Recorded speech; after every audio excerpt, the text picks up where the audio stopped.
Bonjour. Bonjour, bonjour.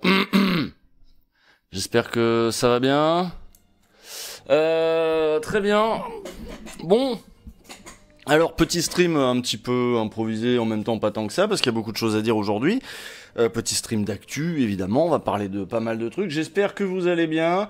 On vit une période de merde, hein. C'est quand même... c'est souvent que je dis ça, mais j'ai l'impression que c'est de pire en pire depuis qu'on a lancé Rhinocéros.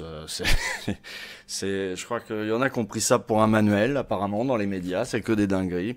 Bon, il y a plein de trucs dont on va pas parler ce soir, on va pas parler de médias, on se réserve ça. On sait pas, on n'a pas encore choisi le prochain sujet de Rhinocéros, on sait pas si on reviendra sur l'affaire Nassir Al-Moadem, sur l'affaire Colombe, sur l'affaire je ne sais quoi, et il va se passer certainement d'autres dingueries d'ici là.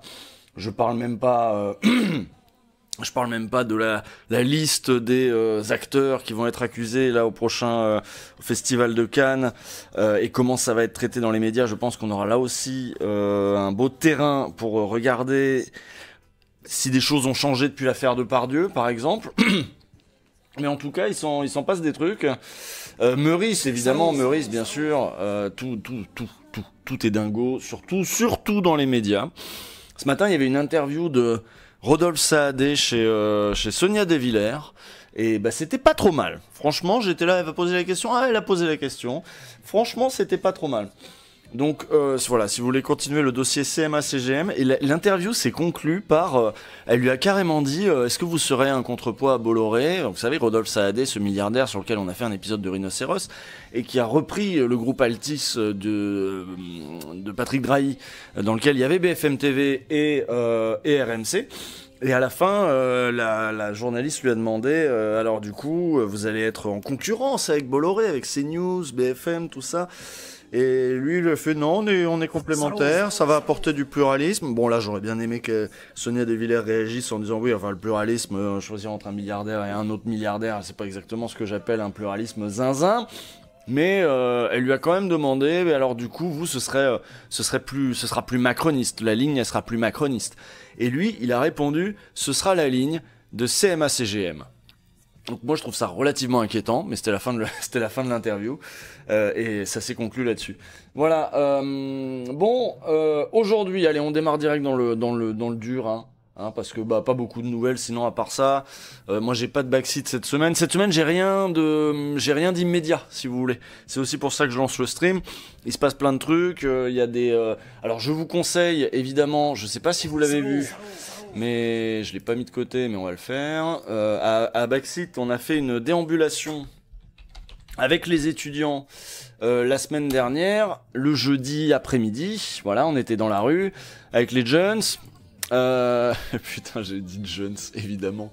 Évidemment que j'ai dit jeunes. Voilà, on leur a posé des questions, tout ça. Hop. Vous allez sur la chaîne YouTube de Backseat. On a parlé à des jeunes qui avaient des chapeaux des fois ils avaient pas de chapeau, des fois ils étaient à révolution permanente, ils étaient quand même souvent à révolution permanente, hein. Il y en avait plusieurs qui étaient au point levé, qui est l'orga étudiant. Tu dis bah non, alors vas-y, tu vas arriver à trouver quelqu'un qui est pas à révolution permanente? Oui, il en a trouvé un, donc c'est le gars de l'UNEF, voilà, vous voyez Léa derrière, et là on était devant Tolbiac. Et puis moi j'étais là, ouais, bah c'est pas hyper safe parce que là on est en train de dire on est en live, on était complètement en live avec l'équipe de Backseat. Je sais pas si c'est une bonne idée de rester devant là parce que là on a dit à tout le monde qu'on était devant là maintenant et que en ce moment les rues de Paris ne sont plus très sûres, y compris voire surtout pour des gens qui affichent ostensiblement leur solidarité avec les Palestiniens. Donc après on a déambulé, après c'était un peu n'importe quoi, ça marchait en même temps. Vous voyez, petite partie dans la nature, là, petite partie dans un parc, mais tout le long on parle à des gens. Alors, vous voyez nos dos, évidemment. Franchement, bravo à la cadreuse de Gozulting qui a tenu son truc. Voilà, il y avait des slogans derrière, ça gueulait. Et bah c'était bien sympa parce que les étudiants c'est pas quand même tous les jours qu'ils ont la parole. En général, on parle d'eux quand ils sont pas là, et là c'était l'occasion de les faire parler. Donc je vous conseille cette vidéo, c'est sur la chaîne de Backseat. Le replay, donc ça dure 1h15, vous voyez. Backseat à la rencontre des étudiants mobilisés pour la Palestine. C'était il y a 5 jours, mais je vous en parle parce que c'est... Ah oui, c'est à ta fac, bah on est allé d'un point à un autre point. Là, il y avait plus de monde là où on est allé, je sais plus où on est allé, Sancier, Tolbiac, moi je connais pas vos facs. Vous savez, moi, hein, vos trucs d'étudiants, là, je vois ça de loin. Mais on va en parler aujourd'hui parce qu'on va parler de Sciences Po. Mais avant de parler de Sciences Po, je vous fais le programme. On va parler de la guerre, alors que cette guerre que le monde continue d'appeler une guerre, mais c'est relativement asymétrique. Hein, c'est tellement asymétrique qu'on pourrait parler d'un massacre en règle. Israël, Hamas, nous dit toujours Le Monde, pareil, intitulé qui pose évidemment question. De l'Égypte au Qatar, récit de 10 jours de tractation en vue d'une trêve à Gaza. Le texte soumis le 27 avril par l'État hébreu a fait naître l'espoir d'un accord que les médiateurs américains, égyptiens et qataris n'ont pour l'heure pas réussi à concrétiser.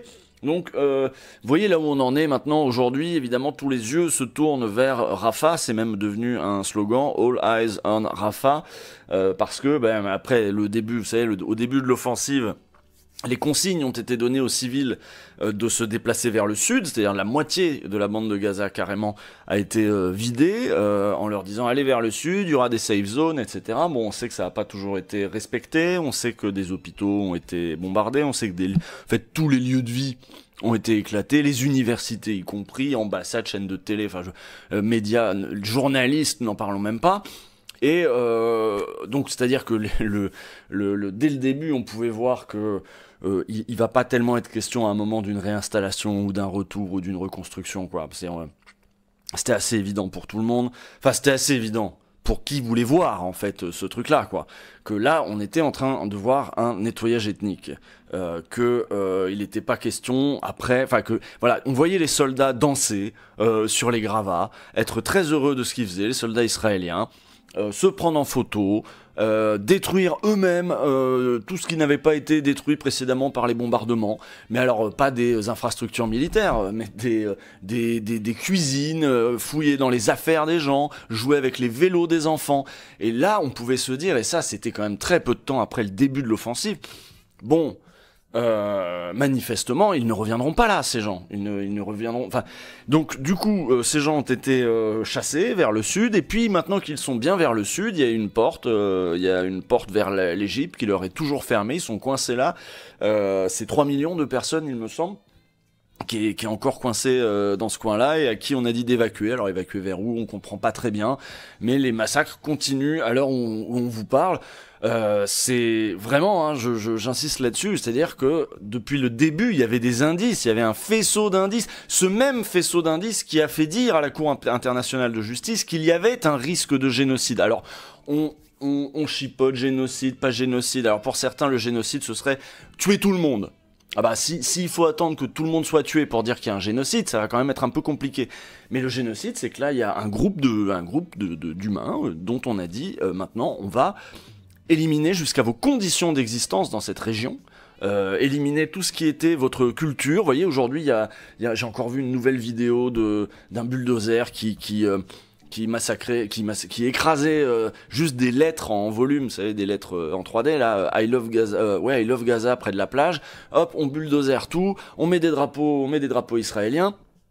Enfin, l'idée, c'est vraiment de faire en sorte que la vie pour ces gens-là ne soit plus possible ici, et en fait de mettre sur les bras de la communauté internationale des réfugiés. Bah maintenant, vous vous démerdez avec ça. Ah, pas un bulldozer, un tank, évidemment, je suis bête, en effet, bien vu.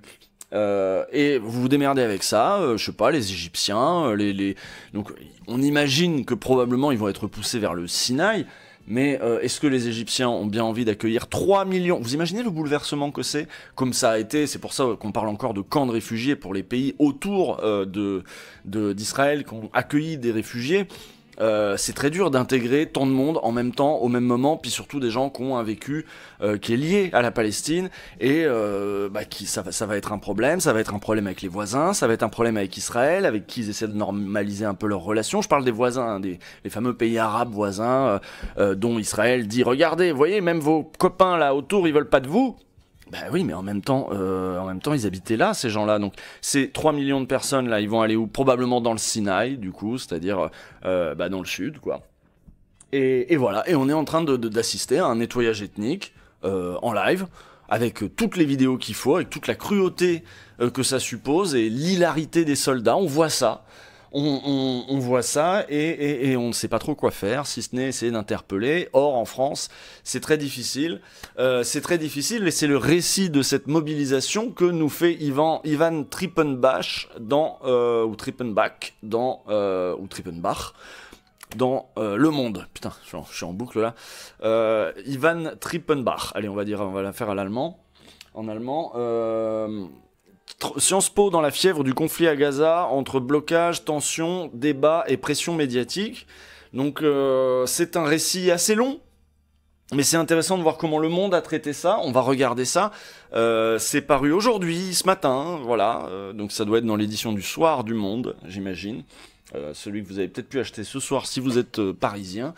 Et donc c'est un temps de lecture un petit peu long, 15 minutes, il nous dit, donc on va passer sans doute un peu de temps. Depuis 60 jours, la prestigieuse école s'est transformée en foyer d'un mouvement étudiant appelant à la fin de la guerre à Gaza, récit de ces journées qui ont placé l'établissement au centre du débat politique national. Alors ça c'est intéressant parce que je sais que ça se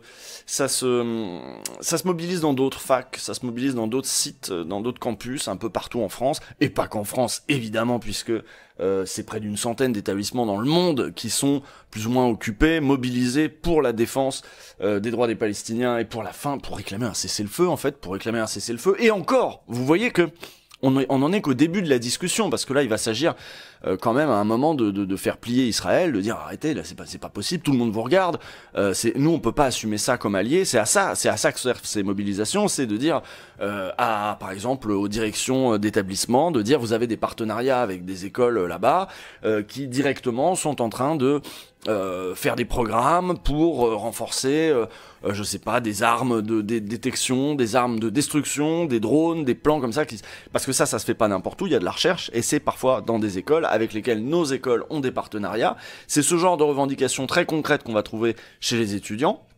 Et nous, en tant que citoyens, on a une revendication très concrète qui est il faut que la France arrête de livrer mais on pourra aller plus loin. Hein. Il faut que la France arrête de livrer des composantes qui serviraient pour le massacre en cours à Gaza. Donc voilà, comment on fait ça un petit peu partout en France et surtout à Sciences Po, parce que Sciences Po a évidemment attiré l'attention des observateurs. Sciences Po Paris, hein. Alors à Paris on ne dit pas qu'on est à Sciences Po Paris, à Paris on dit qu'on est à Sciences Po tout court parce que ces gens-là se prennent pas pour de la merde.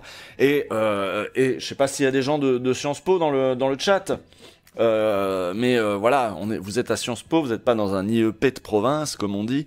Hein, IEP ça veut dire Institut d'études politiques. Sciences Po c'est un IEP, un institut d'études politiques, mais vous savez il y a Sciences Po, Lyon, il y a Sciences Po Lille, je crois qu'il est pas mal coté aussi. Mais le meilleur, c'est Sciences Po Paris, évidemment, et c'est celui par lequel est passée une bonne partie de notre élite politique et médiatique, celle qui bavasse tous les jours dans les grands médias, et celle qui du coup se regarde ce qui se passe dans son école en se disant putain c'est pas l'école que j'ai connue, et c'est devenu un sujet national en fait ce qui se passe à Sciences Po, alors que ça n'est qu'une école. Il s'est passé aussi des trucs aux Beaux-Arts, il s'est passé aussi des trucs dans des facs évidemment, je viens de vous montrer des images. Mais voilà, Sciences Po a condensé un petit peu toutes les tensions, et encore aujourd'hui, ils étaient dans la rue avec Louis Boyard et puis François-Xavier Bellamy, le candidat des Républicains pour ces élections européennes, s'est déplacé lui-même avec son petit costard pour aller faire des images, être présent sur les images à Sciences Po Paris et aller dire que c'est honteux d'être antisémite à des étudiants qui se mobilisent pour la paix. Donc en se disant ça va plaire à mon électorat, faut que je rebondisse, ma campagne elle est mal barrée de toute façon. Mais ça a plu à une partie de son électorat.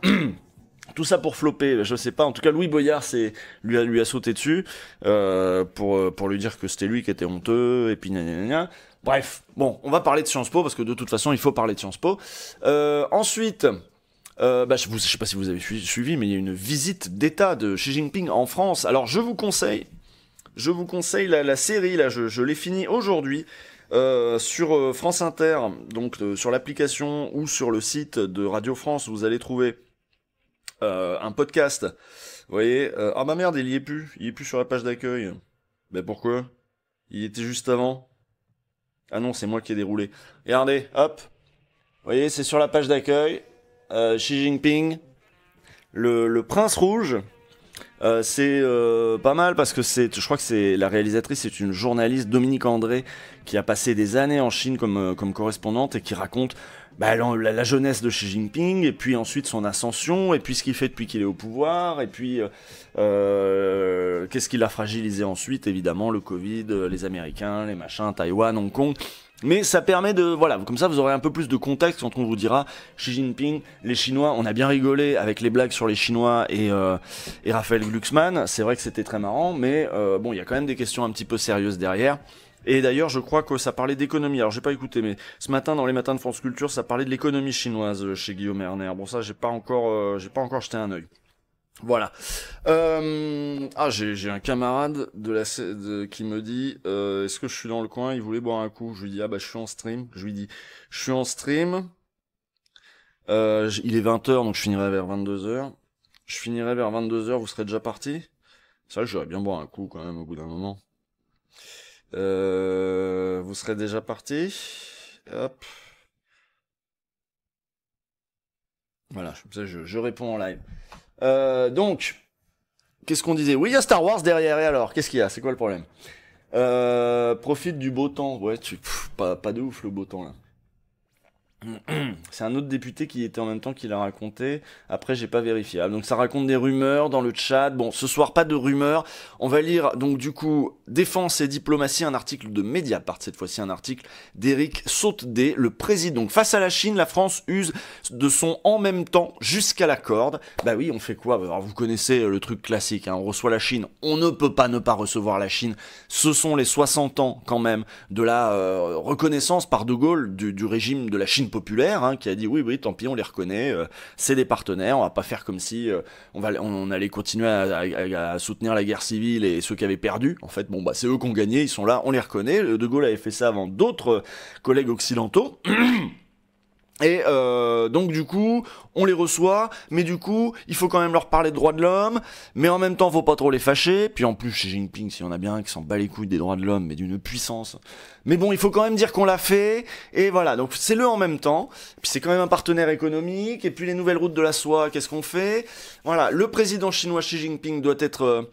il y en a qui disent ça se dit plutôt Xi Jinping.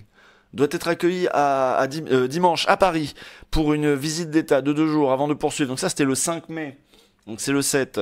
Avant de poursuivre vers la Hongrie et la Serbie. Au menu des discussions, les échanges économiques et la guerre en Ukraine qui assombrissent les succès diplomatiques revendiqués par l'Élysée. Xi Jinping, hein, c'est plutôt ça, non? On parlera des Ouïghours. Voilà, bah oui, quand je parlais de droits humains...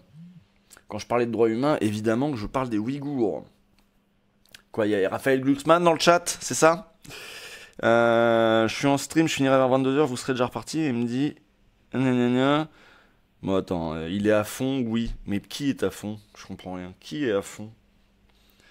Bon, je te dis quand j'ai fini. Voilà. Oh là là. Très bien. C'est mon stream qui est à fond. C'est Glucksmann qui est à fond. C'est l'agent de la CIA, Glucksmann. Et dernier article, si on a le temps, mais c'est peu probable parce que là, on a un menu assez copieux et il est déjà 20h24. Nono Limite. Alors là, c'est un de mes milliardaires préférés. Parce que c'est le plus gros nul. Le fils de Lagardère, hein, Nono Arnaud Lagardère. Nono il s'est fait dégager, Nono il a des affaires au cul, Nono il s'est fait bouffer par Bolloré, Nono il est nul, acculé par les dettes, il a cédé son groupe à Bolloré, mis en examen pour abus de biens sociaux, Arnaud Lagardère a dû démissionner de son poste de PDG, ciao l'artiste, et il me semble que c'était... un peu Bolloré qui le maintenait tout en le gardant sous sa... Enfin, en plus, lui, il s'est mis à dire des dingueries de racistes, là, ça y est, c'est parti, hein. Il est parti en mode grand remplacement, machin. Donc, aucune pitié pour Nono, on va donc se délecter de son calvaire, on va se délecter de sa chute, et on va manger des crackers, en regardant ça, voilà. Bon, l'article Feel Good, exactement, si on a le temps, on se fera l'article Feel Good. En attendant, bon, la musique, c'est bon, c'est fini. on peut se lancer dans le premier article qui parle, eh ben, il y a eu des négociations avant l'offensive là à Rafah, il y a eu des négociations qui ont duré longtemps, vous avez peut-être vu que le Hamas avait accepté de parler d'une trêve de libération d'otages, etc. Évidemment, Israël refuse. Pourquoi Israël refuse? Parce que Netanyahou veut continuer la guerre. Tant qu'il y a la guerre, lui déjà il est au pouvoir. Et donc du coup, lui-même, il a des petits problèmes de légitimité, il a des petits problèmes parce que vous savez qu'il était déjà contesté avant. Mais enfin là, quand il y a une guerre, tout le monde est uni. Et bah lui, ça l'arrange bien que tout le monde soit uni avec lui dedans. Et donc autant que ça dure cette histoire, et autant que mine de rien, y compris pour une bonne partie de la population d'Israël, mine de rien, autant que le ménage soit fait. C'est BHL qui a dit ça hier, qui a dit on laisse pas les choses. Alors je sais plus c'est quoi la citation, mais quand les 3/4 du boulot sont faits, on n'oublie pas de faire le dernier quart. Enfin un truc comme ça, un truc horrible. Et donc voilà, ils veulent finir ce qu'ils ont commencé à Gaza, peu importe les otages. C'est là la grande hypocrisie aussi de ce truc des otages. Vous savez, en France, on entend beaucoup « Ah, mais vous ne parlez pas des otages », comme s'il y avait une équivalence, en fait. Oui, d'accord, il y a 40 000 morts, il y a des 15 000 enfants, j'en sais rien, je pense qu'en plus, c'est assez sous-évalué pour le moment. Mais en face, il y a une petite centaine d'otages, là, dont vous ne parlez pas, il faudrait que ce soit un peu équivalent, parce que c'est vrai que c'est compliqué de ramener ça aux chiffres du 7 octobre, parce que, bon, là, maintenant, le 7 octobre, c'est quand même bien éloigné. Par contre, les otages, ça reste une question. C'est vrai qu'il y a toujours des otages. Et donc du coup, voilà, il y a une équivalence qui est faite assez systématiquement, comme si Israël continuait la guerre pour libérer les otages. Or, ça n'est pas le cas. Israël continue la guerre pour nettoyer la bande de Gaza. C'est assez clair pour tout le monde. Et ils s'en foutent des otages. Il y a même là-bas un mouvement de familles d'otages qui reproche à Netanyahou de ne pas avoir fait du sauvetage d'otages une priorité. Donc voilà. Donc, qu'est-ce qui s'est passé? Pourquoi ça a capoté? Parce que mine de rien, on pourrait penser a priori que les alliés américains de Netanyahou et quand même quelques leviers de pression et quand même quelques moyens de le faire infléchir, de lui dire écoute gros là ça commence à gêner tout le monde ton truc, y compris nous, on va peut-être pas pouvoir te garder très longtemps. Le texte soumis le 27 avril par l'État hébreu a fait naître l'espoir d'un accord.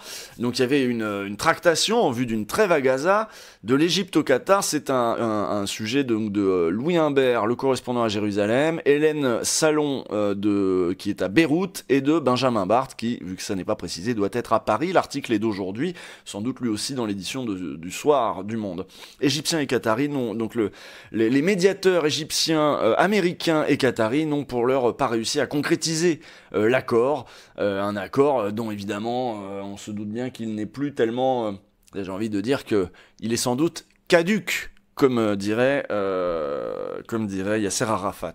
Donc l'entrée de l'armée israélienne dans Rafah, dans le sud de la bande de Gaza, mardi 7 mai, intervient après 10 jours de négociations avec le Hamas en faveur d'un cessez-le-feu qui paraissent aujourd'hui compromises, mais pas encore enterrées. Ah, bon ça je ne savais pas. Quelques heures à peine avant que l'armée ne se mette en branle, le mouvement islamiste avait affirmé accepter une proposition négociée entre Israël, les États-Unis, l'Égypte et le Qatar, tout en y apportant des amendements de dernière minute importants qu'Israël a dénoncés comme inacceptables. Ah, il y a forcément un truc qui a fait capoter. L'État hébreu avait lui-même suscité l'étonnement, le 27 avril, en transmettant un nouveau document aux médiateurs égyptiens et qataris qui tranchait avec ses positions défendues depuis 6 mois. Donc il y avait une inflexion. Et alors que les négociations étaient au point mort, au point mort, nous avons tous été surpris, dit un diplomate arabe. L'offre était très positive. Tout d'un coup, les Israéliens acceptaient ce qu'ils avaient jusque-là refusé. Alors je ne sais pas de quoi on parle, ça serait peut-être bien que ce soit dit. À côté d'un calendrier de désescalade, voilà, on parle de ça, il y a ça dans l'accord. Un calendrier de désescalade en 3 phases d'une 40aine de jours chacune, commençant par la libération de 33 otages, les femmes, dont des militaires, les personnes âgées et les malades, et le texte apportait 2 avancées majeures. Il mentionnait que les 2 parties s'engageaient à restaurer un calme durable, mais oui, voilà, parce que là, on va commencer à rentrer dans le dur, c'est-à-dire que, ça y est, vous avez tout détruit. Il y a une population dont on ne sait pas quoi faire, manifestement, personne, ni les voisins, ni Israël, mais il est évident qu'ils ne seront plus bienvenus dans la bande de Gaza, ça me paraît assez évident, et quand il va falloir parler de ça, le dire, parce que j'ai pas l'impression que pour l'instant, à part quelques ministres, à part quelques excités sur les plateaux télé, à part des citoyens dans des micro-trottoirs, personne ne dit ouvertement, en tout cas les plus officiels ne disent pas ouvertement que finito, la bande de Gaza, c'est à nous. Hein, on va reconstruire comme nous on veut, ça va être notre plage, on va mettre un très beau complexe immobilier, on va coloniser en fait, on va continuer la colonisation dans la bande de Gaza. Ça va être dur à dire ça. Mais on va y arriver dans pas longtemps. Donc cet accord, il y avait ce truc de désescalade. Bon, d'abord on désescalade, et puis en 3 phases, de 40 jours chacune, libération de 33 otages, les femmes, dont des militaires, évidemment les femmes font leur service militaire en Israël, les personnes âgées et les malades. Il mentionnait que les deux parties s'engageaient à restaurer un calme durable. Restaurer un calme durable, c'est là où ça va être compliqué s'ils dégagent tout le monde en fait.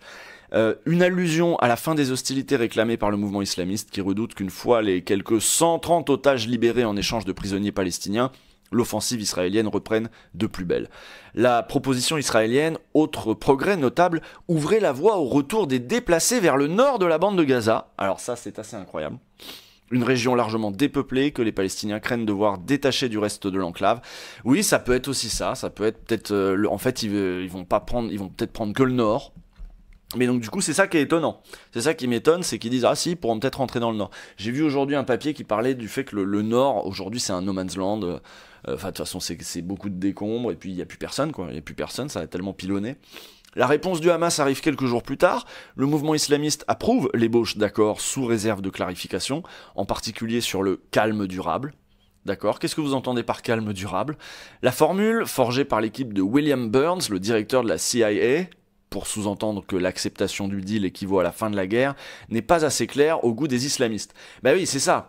C'est-à-dire calme durable, ça n'est ni un cessez-le-feu, ni une armistice, ni... voilà, c'est pas la paix. C'est un calme durable. Donc apparemment, c'est la CIA qui a dit bon, calme durable. Mais si les Israéliens répugnent à parler de cessez-le-feu, mais les Israéliens répugnent à parler de cessez-le-feu, faisant valoir qu'aucun accord de ce genre n'existait avant le 7 octobre 2023. C'est-à-dire qu'il n'y avait pas eu de cessez-le-feu officiel déjà à la base. La partie égyptienne, il y a des pays comme ça, il y a des endroits où il n'y a pas eu de cessez-le-feu. Vous savez, par exemple, entre la Corée du Nord et la Corée du Sud, je crois qu'il n'y a pas la paix. Officiellement, les pays sont toujours en guerre, il n'y a pas eu de cessez-le-feu, si vous voulez. D'où le No Man's Land, la DMZ, la zone démilitarisée entre les deux.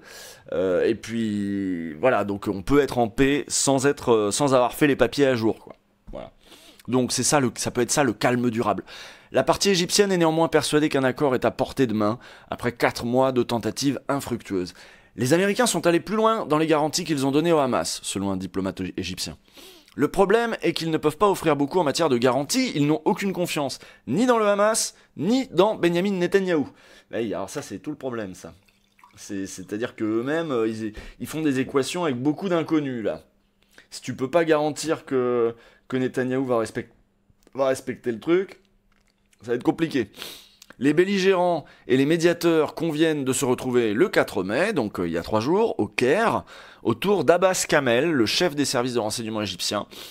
Il y a M. Burns, les membres de l'équipe du Qatar et Khalil al-Hayya, le numéro 2 de la branche politique du Hamas à Gaza, installé à Doha, qui fait office de négociateur, dans l'ombre du décideur ultime, l'insaisissable Yahya Sinwar. Ok. Ouais, bah oui, forcément, on pense Smithers. Oui, non, bon, littéralement, Monsieur Burns, il dirige la CIA. Enfin, en tout cas, c'est un mec de la CIA. J'avais oublié de boire mon café depuis tout à l'heure, ça fait une demi-heure qu'il refroidit. Bon. Des fuites se multiplient dans la presse israélienne qui laissent deviner une issue positive. Par 2 fois, un haut dirigeant israélien nuance ces informations. Donc, en fait, eux, ils se retrouvent à... On est en train de négocier un truc, ça se retrouve dans la presse, la population elle est là, oh, comment ça cessez le feu, comment ça calme durable? Et donc un haut dirigeant israélien est obligé de nuancer derrière en annonçant que, quels que soient les résultats des pourparlers, l'armée envahira Rafah. Ne vous en faites pas, on va leur défoncer la gueule quand même, au risque de braquer le Hamas et de faire capoter les négociations. En Israël, ces déclarations sont largement attribuées à Monsieur Netanyahou qui a fini par assumer ses propos dimanche soir. Donc très bien. Le chef du gouvernement israélien a pressé, et lui-même pressé par ses alliés fondamentalistes religieux, partisans d'une poursuite sans fin de la guerre et d'un nettoyage ethnique de Gaza, Voilà, nettoyage ethnique, là au moins le terme est dit, mais c'est-à-dire que Netanyahou ne le dit pas encore, par contre ses alliés le disent. C'est ce que je vous avais dit tout à l'heure, et lui il est piégé par ses alliés. Je vous recommande l'entretien qu'on avait fait chez Blast, le dernier épisode de La France a peur, avec Ronnie Broman. Et je sais plus si je peux vous annoncer le prochain épisode, je sais plus si je peux vous annoncer le prochain invité de La France a peur, là celui du mois de... On est en quoi là, mai ça va être bien, ça va être bien. C'est quelqu'un que j'ai pas reçu depuis un certain temps. Et que vous aimez bien, voilà. On va juste dire ça pour le moment. On va parler mobilisation, on va parler mouvements sociaux, tout ça. Et voilà. Donc, on revient à Ronnie Broman parce que il aidait bien à comprendre comment avait muté la société israélienne. Et comment, pour sauver son cul, en effet, Netanyahou s'était allié avec des pires que lui, dont il était en fait un peu le visage respectable. Donc, et eux, là, c'est eux qui l'emmerdent en fait, c'est ces alliés fondamentalistes religieux, partisans d'une poursuite sans fin de la guerre et d'un nettoyage ethnique de Gaza. Bah oui, parce que eux, ils ont un objectif, c'est le grand Israël, qui ne s'arrêtera pas aux frontières actuelles. Hein. Il s'agit de bouffer un peu plus au nord, bouffer un peu plus vers la Jordanie aussi. Et puis pourquoi pas récupérer le Sinaï un jour. Je sais plus si ça c'est dans les plans du grand Israël, mais je me demande si c'est pas le cas. Parce que c'est écrit dans leur bouquin. C'est ça des fondamentalistes. À pas confondre avec les orthodoxes qui et en plus il y en a plusieurs types. Hein, mais les orthodoxes sont pas nécessairement les plus vénères. Et il y en a pour qui il y a des orthodoxes pour lesquels justement cette réalisation du grand Israël par la politique, par la guerre, est en train de contrevient, si vous voulez, aux écrits ou je sais pas quoi. C'est à peu près ce qu'ils nous expliquaient. Hein. Moi je vous refais ça, c'est de la seconde main. Me prenez pas pour une super source. Moi, je vous dis les trucs tels que je les ai compris. Donc, mais bon, là, on parle des fondamentalistes. Dès samedi, le ministre de la Sécurité nationale, Itamar Ben-Gvir, a diffusé une vidéo menaçante, enregistrée dans le bureau même du Premier ministre. Ah ouais, déjà, ça pose... il a enregistré dans le bureau de Netanyahou. Il affirme que celui-ci connaît le prix à payer s'il ne tient pas ses promesses, et menace de faire chuter le gouvernement si la guerre s'arrête. Vous comprenez aussi pourquoi elle continue. C'est-à-dire, Netanyahou, là, il est... Tu te rends compte, le mec, il vient dans ton bureau te dire que toi, tu sais que t'as intérêt à faire comme lui, il a dit. C'est quand même un sacré coup de pression.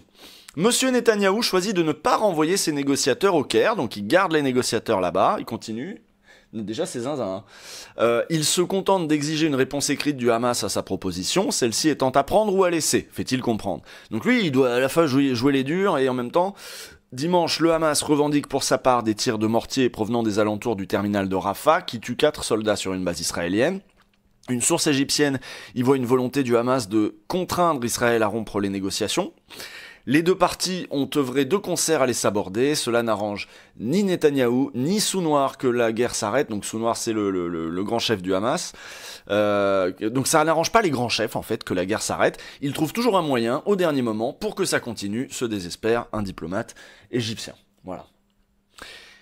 Lundi, dans un texte remanié, donc ça c'était hier, le Hamas obtient la mention d'un retour au calme durable menant à un cessez-le-feu permanent.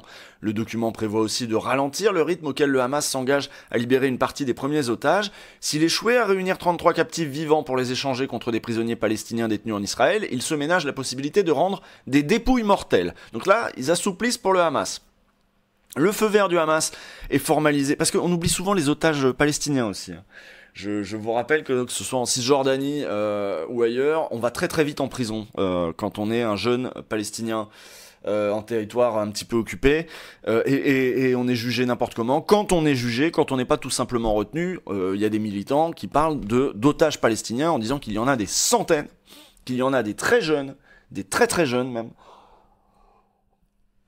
Mais dans ces cas-là, on ne parle pas d'otages puisque ce ne sont pas des terroristes, hein, c'est une armée régulière, voilà. Donc, le document prévoit donc le feu vert du Hamas est formalisé à Doha, donc voilà, le Netanyahou renvoie un texte où il y a des petits assouplissements. Le document prévoit donc en mode bon, d'accord, parce que le Hamas veut essayer de gagner du temps, il se dit quand j'ai plus d'otages, moi c'est finito. Donc ils se ménagent même la possibilité de rendre des dépouilles mortelles. Ils doivent avoir aussi des dépouilles mortelles, évidemment, des gens qui sont morts dans leur geôle. Le feu vert du Hamas est formalisé à Doha, donc ça veut dire que donc ils acceptent la proposition de Netanyahou lundi lors d'une rencontre entre le patron de la CIA et Mohamed Ben Abderrahman Al-Thani, le premier ministre qatari. C'est ce dernier qui a transmis à monsieur Burns le document amendé accepté par le mouvement islamiste et qui l'a renvoyé au bureau de Netanyahou. Donc voilà, les tractations, ce bordel. C'est seulement ensuite que le Hamas a rendu l'accord public. Eux, ils ont dit, c'est bon, nous, on a donné l'accord pour ça. C'est parti, c'est dans le bureau à Netanyahou. Par un communiqué signé du chef du bureau politique du mouvement islamiste, Ismail Haniyeh. Le Hamas fait savoir que l'Égypte et le Qatar lui avaient affirmé que le président américain Joe Biden s'était clairement engagé à assurer la mise en œuvre de l'accord. C'est vrai que Joe Biden a plutôt dit des trucs comme ça, en mode ce sera pas tout de suite, mais c'est pendant pas longtemps. La balle est maintenant dans le camp israélien, a conclu monsieur Al-Haya. C'est leur façon de mettre Netanyahou au pied du mur. Donc c'est la façon pour les Américains de mettre Netanyahou au pied du mur, décrypte une source bien informée. Ces ambiguïtés ont conduit des responsables israéliens anonymes à déplorer le manque de transparence de la part de monsieur Burns dans ces négociations. Bon, voilà, on y comprend un peu mieux, tout en n'y comprenant pas grand-chose, si ce n'est que, en effet, Netanyahou fait durer, Netanyahou est un peu piégé, et le Ben Gvir, là, il est terrifiant. Il est vraiment terrifiant, lui. Voilà pour cet article. Je sais pas si ça nous aide à y voir plus clair. Moi, ça m'aide un petit peu, mais je sais pas vous. J'espère que c'était clair. Après, je vous ai dit, je suis pas un expert, évidemment, sur la question. Même si là, c'est dans l'actu depuis assez longtemps pour qu'on voit à peu près les forces en présence, on voit à peu près de qui on parle, mais enfin... Bon, de toute façon, plus personne parle dans le chat, donc c'est pas grave. On va passer au sujet suivant, hein. On va passer au sujet suivant, c'est-à-dire pendant qu'il se passe des choses là, pendant que l'offensive a été lancée à Rafah, eh bien il se passe des choses aussi à Sciences Po, où les étudiants se mobilisent, et voilà, depuis 60 jours, la prestigieuse école s'est transformée en foyer d'un mouvement étudiant appelant à la fin de la guerre à Gaza, récit de ces journées qui ont placé l'établissement au centre du débat politique national. Un récit d'Ivan Trippenbach, voilà. Le mode lent 60 secondes, ça dissuade de parler pour rien. Et bah c'est très bien. Voilà. Bon. Devrait y avoir... Oh non, mais moi je dis pas les trucs comme on sait pas. Donc, dans la nuit du jeudi 2 au vendredi 3 mai, Hicham, je me souviens de lui, il a fait ce soir, Hicham, il me semble. Les personnes citées par leur prénom ne souhaitent pas donner leur nom. Mais au moins c'est son vrai nom. Hicham, vous vous souvenez, bouclé, tout jeune, et kéfié, évidemment.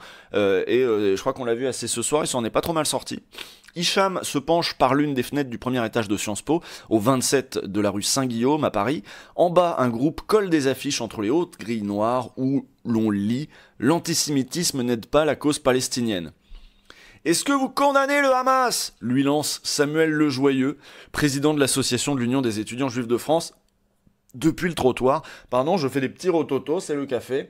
Bon, là c'est intéressant parce que c'est un long récit qui nous est proposé par Le Monde, et on va y compris pouvoir identifier s'il y en a des partis pris du Monde dans ce récit là et la manière dont il nous présente les choses. Mais enfin au moins on va essayer de faire le tour de la question. C'est un long article. On va regarder ça évidemment avec un œil critique, parce qu'on est comme ça ici sur ce stream. On ne se prive pas de critiquer les journalistes. Oh non, on n'a pas peur, on est engagé, on dénonce. Même si peut-être c'est bien, Ivan, on sait pas. Merci Mentalol, c'est gentil. Attends, mais elle est nulle ta cam. Après c'est pas super important. Mais alors pourquoi tu l'écris, gros? Donc évidemment, les étudiants ils se mobilisent, on leur dit pourquoi vous êtes antisémites, est-ce que vous condamnez le Hamas? Voilà, bon on connaît, bon depuis le début on a vu, hein, il y a des modes d'action qui sont maintenant bien établis, et il y a des petits groupes de provocateurs qui viennent quand il y a des rassemblements pour la paix, voilà, pour dire vous ne, tu vois, y compris des manifs féministes, petits groupes qui viennent avec services de sécurité autour, en mode vous ne condamnez pas les femmes violées par le Hamas, voilà, pour créer un équivalent, pour faire un dos à dos, pour envoyer dos à dos tout le monde. Et en disant, vous avez pris parti pour un côté et vous êtes pas... Alors, de la part de gens qui ne condamnent rien du tout de ce que fait Israël, tu vois. Évidemment, ça va de soi. Donc, Samuel Lejoyeux, président de l'association de l'Union des étudiants juifs de France. De là-haut, Hicham, le jeune homme du comité Palestine, approuve, puis il renvoie « Condamnez-vous les bombardements israéliens à Gaza ? le dialogue tourne court, voilà. Mais en fait, c'est pas fait pour qu'il y ait un dialogue. C'est fait pour créer des images, parce qu'il y a un narratif qu'il faut renforcer, selon lequel ces étudiants seraient antisémites, évidemment. Et donc il faut créer le clash, il faut qu'il y ait des images de clash. Il y en a qui viennent en mode déguisé pour essayer d'aller dans les AG et de choper des trucs antisémites, voilà. Et moi, de ce que j'ai vu, franchement, j'ai vraiment vu des jeunes qui font hyper gaffe, qui savent qu'ils sont attendus au tournant. Et je pense que le premier qui déconne, il est recadré direct, quoi. Moi, j'ai vraiment vu ça. Et c'est ce dont j'ai l'impression, et c'est ce qui me paraît le plus malin, évidemment, à faire. Pas quand l'antisémitisme n'aide pas la cause palestinienne. Mais en fait, moi je suis d'accord avec ça. En effet, l'antisémitisme n'aide pas la cause palestinienne. Mais alors, est-ce que écrire Free Palestine sur le mur, c'est de l'antisémitisme? C'est là toute la difficulté, y compris quand on voit dans la presse des chiffres sur la montée des actes antisémites. Qu'est-ce qui a été compté comme des actes antisémites, etc. Donc là, on est vraiment rentré dans une période où ça devient très très difficile, parce que derrière antisémite, tout le monde ne met pas la même chose. Il y en a qui ont, on va dire, une définition un petit peu extensive du truc, hein, on va dire, et d'autres qui essayent de voir, en effet, ça veut pas dire, parce que par exemple, il y avait je sais plus comment il s'appelait ce jeune là, celui qui est passé dans Arrêt sur Image, qui disait, il y a eu l'affaire des mains rouges. Ils vont peut-être en parler, tu me diras. Je suis sûr qu'ils vont en parler, donc à ce moment-là, on en parlera à ce moment-là. Donc une petite centaine d'étudiants passent la nuit dans l'école pour attirer l'attention sur ce qu'ils nomment un génocide à Gaza. Donc là, vous voyez, guillemets, ce qu'ils nomment, le journal prend sa distance, avec l'intervention de l'armée israélienne en réponse à l'attaque du Hamas le 7 octobre 2023. Parmi eux, Hicham, Aïcha, Zineb, James, Louise, ces 3 derniers prénoms ont été modifiés. Se disent athées, musulmans, juifs, racisés ou non. Racisés, pareil, est entre guillemets. Sans leader, évidemment, ça c'est les jeunes, hein, ils veulent jamais avoir de leader, mais enfin quand tu arrives et que tu dis bon, qui c'est qui parle, c'est qui le chef, il y en a toujours un qui prend le micro quand même, hein, on connaît les jeunes, hein, on connaît, pas de leader là, ouais. Et le jour, ils portent des masques, redoutant d'être ciblés dans les médias comme des islamo-gauchistes du Hamas, rapporte Aïcha, 22 ans, étudiante à l'école de droit. Ces jeunes, nés en 2002 et 2005, l'œil fixé sur les stories de Gaza, sur les réseaux sociaux instantanés de guerre qui les hantent, en ont les larmes aux yeux, on ne peut pas rester comme ça. Bon, il y a quand même un petit peu le truc de... ils sont un peu matrixés par les réseaux, par internet, mais en même temps, l'article semble postuler une certaine sincérité. Dernière sommation, veuillez quitter les lieux. Le lendemain, les CRS entrent dans la péniche, le hall historique de Sciences Po, où subsiste une cinquantaine d'étudiants en sit-in, affiche à la main. Alors sit-in, ça veut juste dire assis là, faut juste s'asseoir, voilà. Ils ont une affiche à la main, les enfants de Gaza nous remercient. J'ai vu vos affiches, je marche dessus, lâche un policier. Ah oui, parce qu'il faut pas oublier que les policiers détestent les étudiants, évidemment, en poussant une étudiante vers la sortie. Dans la rue, d'autres élèves sont dispersés. En plus, ils aiment ni les Arabes ni les étudiants. Alors là, les étudiants qui se mobilisent pour les Arabes, tu penses bien que j'ai vu vos affiches, je marche dessus. Dans la rue, d'autres élèves sont dispersés le long du boulevard Saint-Germain. On vient de se faire virer par la police alors qu'on bloquait pas l'entrée ni la vie académique, réagit James, kéfier noir et blanc sur la tête en 2e année. On comprend que Basser, l'administrateur provisoire de l'école, Basser ou Basserès, je le connais pas celui-là, lui c'est un provisoire d'ailleurs, hein, parce qu'en ce moment se discute la question de qui va succéder à celui qui a démissionné il y a pas longtemps, je crois qu'il était accusé d'agression sexuelle, ou je ne sais plus quoi, là c'est celui qui est entre les deux, quoi, qui est pas nommé officiellement le chef. C'est Basser ou Basserès, vous savez vous? Bon, on sait pas, on s'en fout surtout. Donc, on vient de se faire virer par la police alors qu'on bloquait pas l'entrée ni la vie académique, réagit James. On comprend que l'administrateur n'est pas de Sciences Po, il est du gouvernement. Ah oui, d'accord, donc pour lui, il vit ça comme une mise sous tutelle carrément. Ah, c'est violence conjugale. D'accord, je croyais que c'était violence conjugale, d'accord, très bien.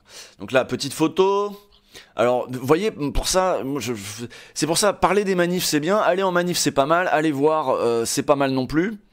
Il faut aller voir là plutôt que de repeindre les gens en mode tiens ils sont antisémites, très bien, alors qu'est-ce qu'il y a sur les... C'est pour ça que je vous encourage, même vous, hein, à aller en manif, à aller les soutenir.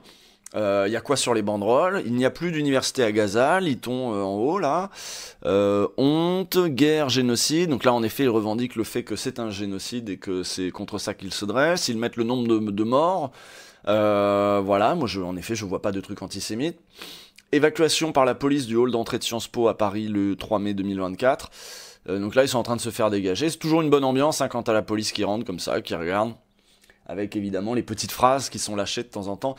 Voilà la prestigieuse école de la rue Saint-Guillaume, lieu bouillonnant d'engagement militant, de production de sens social et de formation d'une partie des élites, devenue depuis 60 jours un théâtre politique où se montre avoir blocage et flambée d'émotions.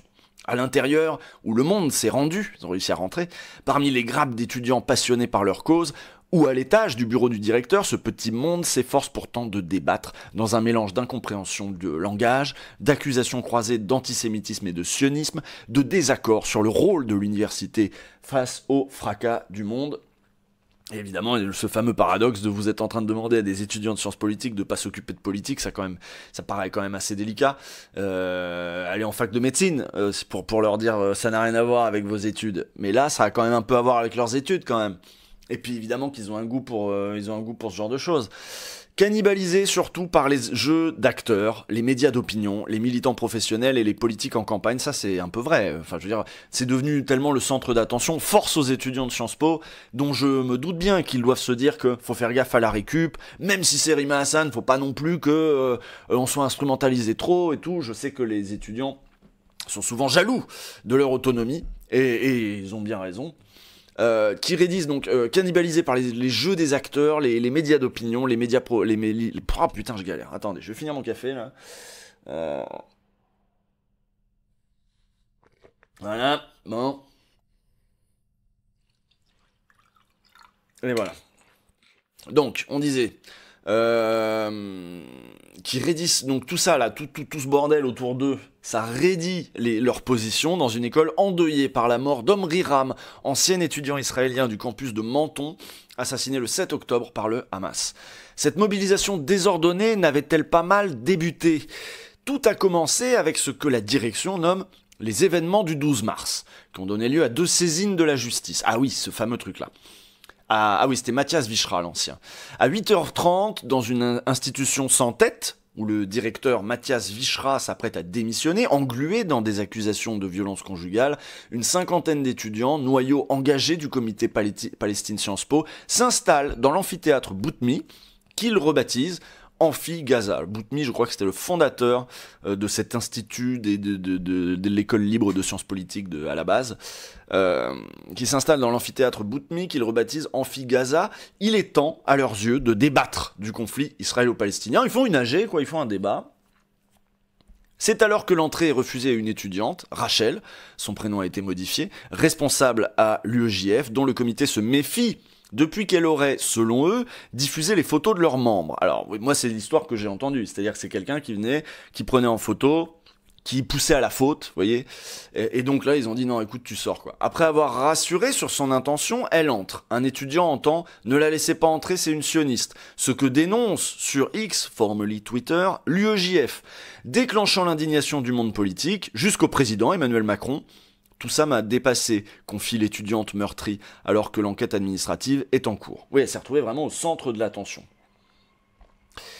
Mais l'attention est bel et bien là, cristallisée dans ce mot sioniste, parce qu'après c'est allé très loin, ça a été cet amphi qui interdit aux juifs de rentrer. Évidemment que c'était pas ça le truc, c'est-à-dire que c'est quelqu'un qui avait une attitude hostile par rapport au mouvement, qui avait pris en photo les gens selon plusieurs témoignages, et là il y a une vidéo de Blast dessus, on vous renvoie, je crois qu'on en avait parlé dans l'avant-dernier épisode de La France a peur. La version là est assez contestée. Ce même 12 mars, dans la boucle WhatsApp de promotion de 2e année du bachelor qui compte environ 500 étudiants, un élève réagit. Et c'est donc un critère de filtrage maintenant ? On peut pas être sioniste et regretter ce qui se passe à Gaza ? Réponse d'un autre à 13h49. Pour moi, mais en fait, comment tu veux Là, c'est vrai qu'il y a un vrai problème. C'est-à-dire, il y a sans doute des sionistes de gauche qui sont pour la paix et qui ont envie de dénoncer ce qui se passe à Gaza. Mais comment tu veux dénoncer les soutiens indéfectibles de ce que commet Israël ? Quel mot il faut inventer peut-être un nouveau mot ? Je ne sais pas. De quoi le sionisme est-il le mot aujourd'hui ? Comment il est employé ? Là, en fait, quand on dit sioniste, c'est pas sa position profonde vis-à-vis de l'existence d'un État juif au Moyen-Orient qui est en question. C'est sa défense, son militantisme pro-Israël, qui va jusqu'à, en effet, essayer de piéger les étudiants, les prendre en photo en loose day. Et donc, en effet, là, le mot qui a été utilisé, c'est sioniste. Donc, c'est un peu de mauvaise foi de dire, on peut pas être sioniste et regretter ce qui se passe à Gaza. Si elle regrettait ce qui se passe à Gaza, c'est peut-être pas là-dedans qu'elle... Ouais, alors, il y a les pro-génocides, les pro-colons, les pro... Je ne sais pas. En tout cas, vous voyez, là, les mots sont toujours au cœur, de toute façon, de tous les conflits, mais là, c'est particulièrement évident avec le mot sionisme. Il y a eu une petite mise au point dans C'est à vous, il y a pas longtemps. Bon, pour moi, en tout cas, ce qui se passe, ou alors on peut dire, je sais pas, des soutiens de l'extrême droite israélienne. Pour moi, en tout cas, ce qui se passe à Gaza est le résultat d'une certaine application du sionisme. Voilà, donc déjà, un autre qui répond ça. Au vu de la situation, la moindre des choses, c'est de vous faire discret. Un autre questionne. C'est qui, vous, évidemment 13h52. Les sionistes. D'autres réactions outrées tombent. Sciences Po appartient aux anti-sionistes? Non. Alors vous serez gentil de laisser les gens circuler. Ou cette ironie cinglante. Vous n'allez pas mourir parce qu'aujourd'hui vous vous êtes senti mal, les sionistes. Waouh. En effet, c'est chaud. Des échanges signalés à la direction de Sciences Po, que les étudiants du comité Palestine disent condamner. Bah évidemment, ils n'ont pas le choix, eux, s'ils dirigent le comité Palestine. Parce que le problème, c'est que là, tu peux pas être responsable de ce que disent tous les étudiants. Il y en a forcément qui vont dire un truc à un moment, tu vas dire, oula, ça, vaut mieux pas dire ça prête le flanc de ouf. Et puis, peut-être que le camarade, il est confus aussi. Hein. Peut-être que le camarade, dans sa tête, c'est pas clair, ces histoires de sionistes, juifs, machin, Israël, qu'il a peut-être besoin aussi d'une petite mise au point, tu vois. Mais c'est période très compliquée, période de formation politique accélérée là-dessus pour tout le monde. Hein. Donc, quand on critique le sionisme, ce n'est pas contre l'existence d'un foyer national juif ni de l'État d'Israël, c'est une critique du colonialisme, argue James, 20 ans. Voilà, c'est un peu ce que je disais tout à l'heure. À mes yeux, le débat est « empêche-t-on quelqu'un d'entrer pour une opinion politique ?» C'est très discutable, mais ce n'est pas un acte antisémite, soutient Nathanaël en master d'urbanisme. Trop tard. Hors des murs, le spectacle s'est imprégné d'une odeur de soufre. Sciences Po, foyer d'antisémitisme. Bon là, au moins c'est assez bien décrit parce que ça montre un peu les échanges. C'est des vrais échanges. Ça montre un peu les échanges, la confusion des échanges, le fait que tout le monde ne veut pas dire la même chose. Et là, on n'a pas vu de vrais trucs qui disaient les juifs dehors, tu vois. C'est assez clair qu'à mon avis, ça c'est en effet... Ça doit être de ce niveau-là, les débats. Sciences Po, foyer d'antisémitisme. Alors là, voilà, c'est arrivé dans les médias, c'est arrivé vers la classe politique, et là, ça devient tout de suite... Eux ont intérêt à plutôt les politiques, le gouvernement, parce que leur but c'est de mater la contestation étudiante, et voilà, quand on veut piquer son chien, on l'accuse de la rage, et en ce moment on l'accuse plutôt d'antisémitisme. Les médias réagissent, les politiques dénoncent, le poisson pourrit toujours par la tête, lâche Gabriel Attal, débarqué en plein conseil d'administration rue de l'université, reprenant la formule prisée par Poujade. Ouah, les bâtards, ils ont précisé que c'était Poujade. Sous les yeux de la Fondation nationale des sciences politiques, créée en 1945 pour garantir l'autonomie vis-à-vis du pouvoir, le Premier ministre réclame à l'administrateur provisoire d'assurer le respect des principes de la République, sous peine de réduire le financement de l'État, parce que c'est 75 millions d'euros sur lesquels compte l'école aux 15 000 élèves, 300 chercheurs et 400 partenariats. Après, si c'est pas ça, ce sera autre chose, parce que si c'est pas l'État qui finance, bah, ça va être le privé, et je peux vous dire, les formations, elles vont un peu changer, le recrutement peut-être aussi. Mais l'école a été fondée pour ça. L'école a été fondée pour fournir en effet une élite au pays, une élite de l'État, justement un petit peu comme l'ENA est censé fournir une élite administrative, si vous voulez. Sciences Po est censé fournir des intellectuels, des gens qui vont exercer en tout cas des professions intellectuelles pour le monde politique, le monde médiatique. Et si ça, tu enlèves le financement de l'État, ça veut dire que derrière, bah, tu le donnes complètement au privé. Donc, on pourra imaginer que Bolloré pourrait tout à fait se dire, eh ben moi, je vais faire des financements à Sciences Po. D'ailleurs, je vais financer entièrement un master remigration et grand remplacement, avec un débouché direct vers CNews. Non, mais je rigole pas. C'est-à-dire que en fait, c'est ça le risque. S'il y a bel et bien un désengagement de l'État, c'est ça le risque. Il y aura un lien immédiat entre les deux, dit-il. Il y aura un lien immédiat entre les deux. Ah oui, entre les financements et le fait qu'ils se calment, quoi. Avant de quitter la pièce, Gabriel Attal, donc une brèche ouverte pour Valérie Pécresse, présidente LR de l'Île-de-France, qui décidera le 22 avril de suspendre l'aide régionale de 1 million d'euros. Bon, c'est moins, mais enfin c'est quand même quelque chose. En rétorsion contre une minorité de radicalisés. Quelle hystérie, soupire-t-on dans les couloirs de la direction, évidemment. C'est quoi, son fils à Pécresse, il a pas eu le concours? T'as les boules, Pécresse? Quand, peu après, Jérôme Guedj, qui enseigne à Sciences Po depuis 1998, croise Gabriel Attal à l'Assemblée nationale, il le prend à part. Donc Jérôme Guedj dit à Attal « Tu crées un précédent dangereux », lui dit le député socialiste. C'est un caillou posé vers un État illibéral. Si un jour Marine Le Pen arrive au pouvoir, Bardella va débarquer au conseil d'administration des universités et il pourra dire « Eh ben oui, Attal l'a fait ». Alors là, pour le coup, C'est tout à fait vrai. Le chef du gouvernement maintient qu'il fallait un signal, ignorant la motion votée le 26 mars au Conseil de l'Institut de Sciences Po pour défendre une école libre de toute pression et ingérence politique. Et je vous rappelle qu'à la base, c'était même le nom de l'école, c'était l'école libre de sciences politiques. Cette irruption crispe la communauté académique, évidemment. On n'en a pas beaucoup parlé de ça, de quelle a été la réaction de la communauté académique. La véritable occupation des universités, c'est par la classe politique, c'est au mépris de l'autonomie et de la liberté scientifique, s'étrangle Jean-François Bayard, chercheur au Centre de recherche internationale de Sciences Po.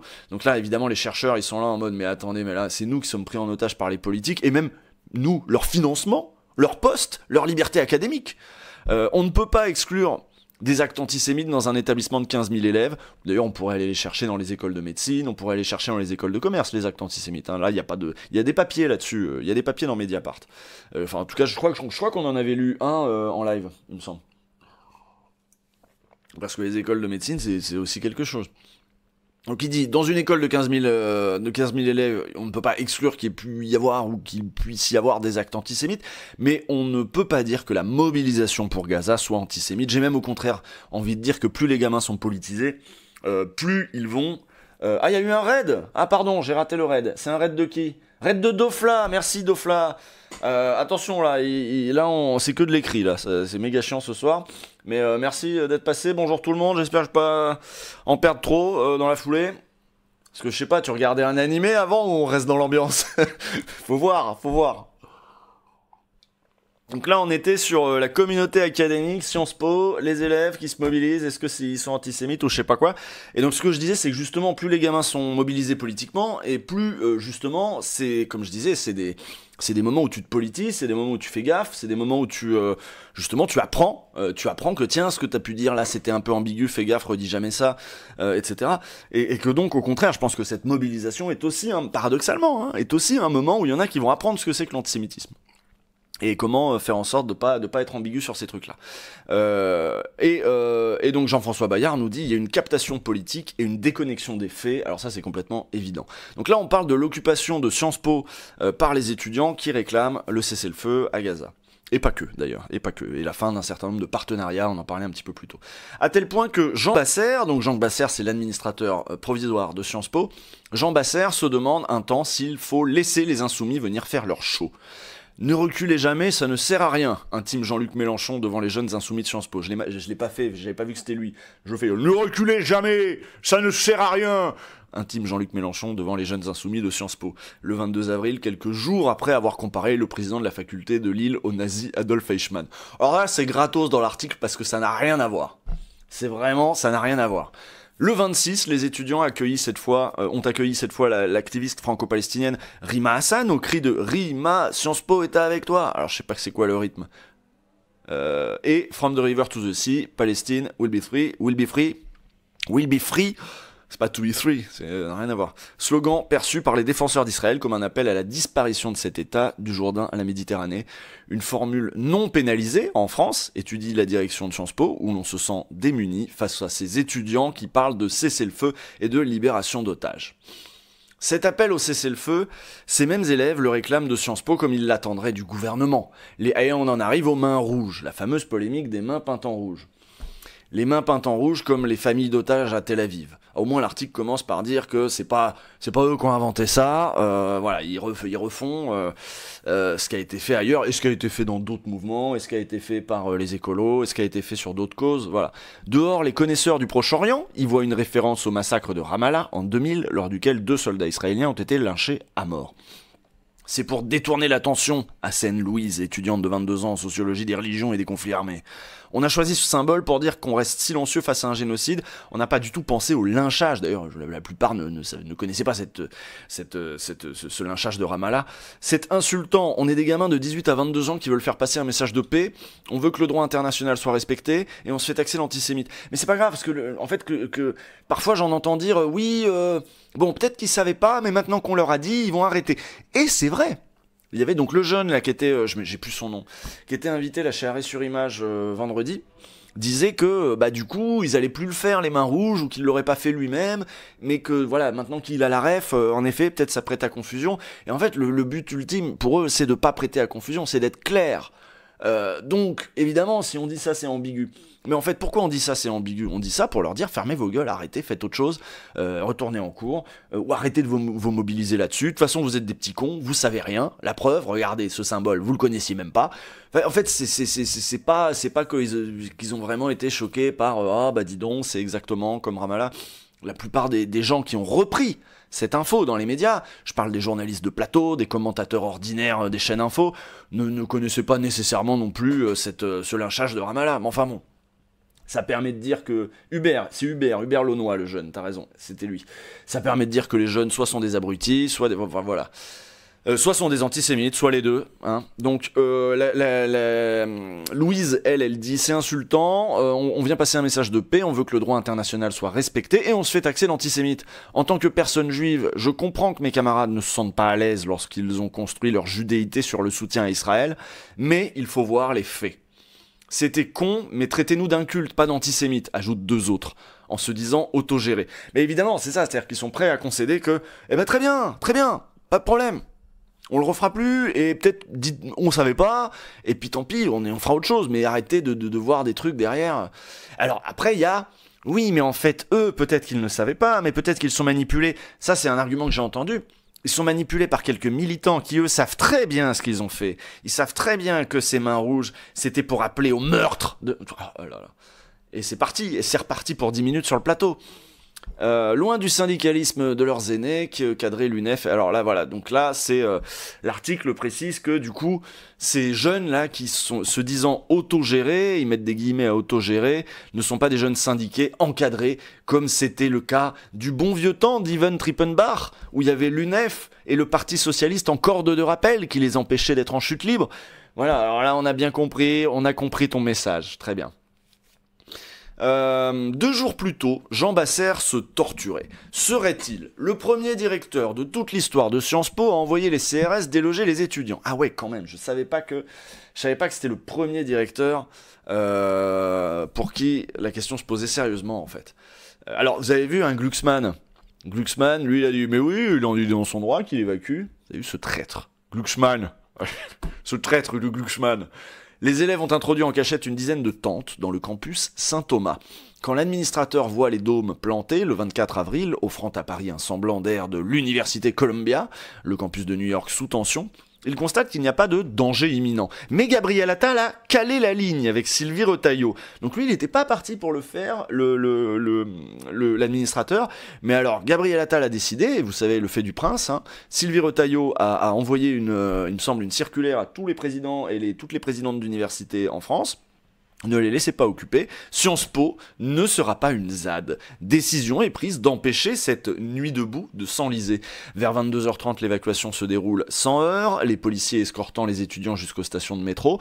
Vendredi 26 avril, les étudiants ont racheté des tentes. Ah oui, parce qu'en plus, j'imagine que les policiers ont piqué les tentes. Ou déchiré les tentes et foutu dans les poubelles, ça m'étonnerait pas. Planté cette fois dans le jardin du 27 rue Saint-Guillaume. Alors toi, ça vous dit peut-être quelque chose quand vous donnez les rues comme ça, mais alors déjà tout le monde n'est pas parisien, tout le monde n'a pas fait Sciences Po, donc excuse-moi, ça me parle pas, le 27 rue Saint-Guillaume. Mais bon, d'accord. Ah, peut-être que c'est juste pour préciser le jardin. Que plutôt que de le mettre dans... Oh, j'en sais rien, j'ai rien compris, mais j'imagine que c'est toujours le site de Sciences Po Paris. Le happening restait discret pour ne pas compromettre les négociations avec l'administration, tandis que dans la rue, le face-à-face militant fait rage. La direction décroche un accord censé favoriser la désescalade. La désescalade, pas de sanctions pour l'occupation du grand escalier, et possibilité de poser des questions lors d'un débat sur les partenariats avec les universités israéliennes. Le lundi suivant, Jean Basser découvre avec stupeur la une du Figaro. Sciences Po s'incline face à la pression islamo-gauchiste. Toujours dans la subtilité, le Figaro, un coup de massue pour ce pauvre administrateur. Sa responsabilité, songe-t-il, est de faire en sorte que les cours et les examens aient lieu. Pas de multiplier les gestes d'autorité au risque de mettre le feu aux poudres. Il a déjà fermé le campus de Menton, où un drapeau palestinien a flotté. Tiraillé, l'administrateur pense aux étudiants qui se sentent ciblés parce que juifs, ému par sa lecture de Comment ça va pas de Delphine Orviller. Ah oui, il vient de lire le dernier bouquin de Delphine Orviller.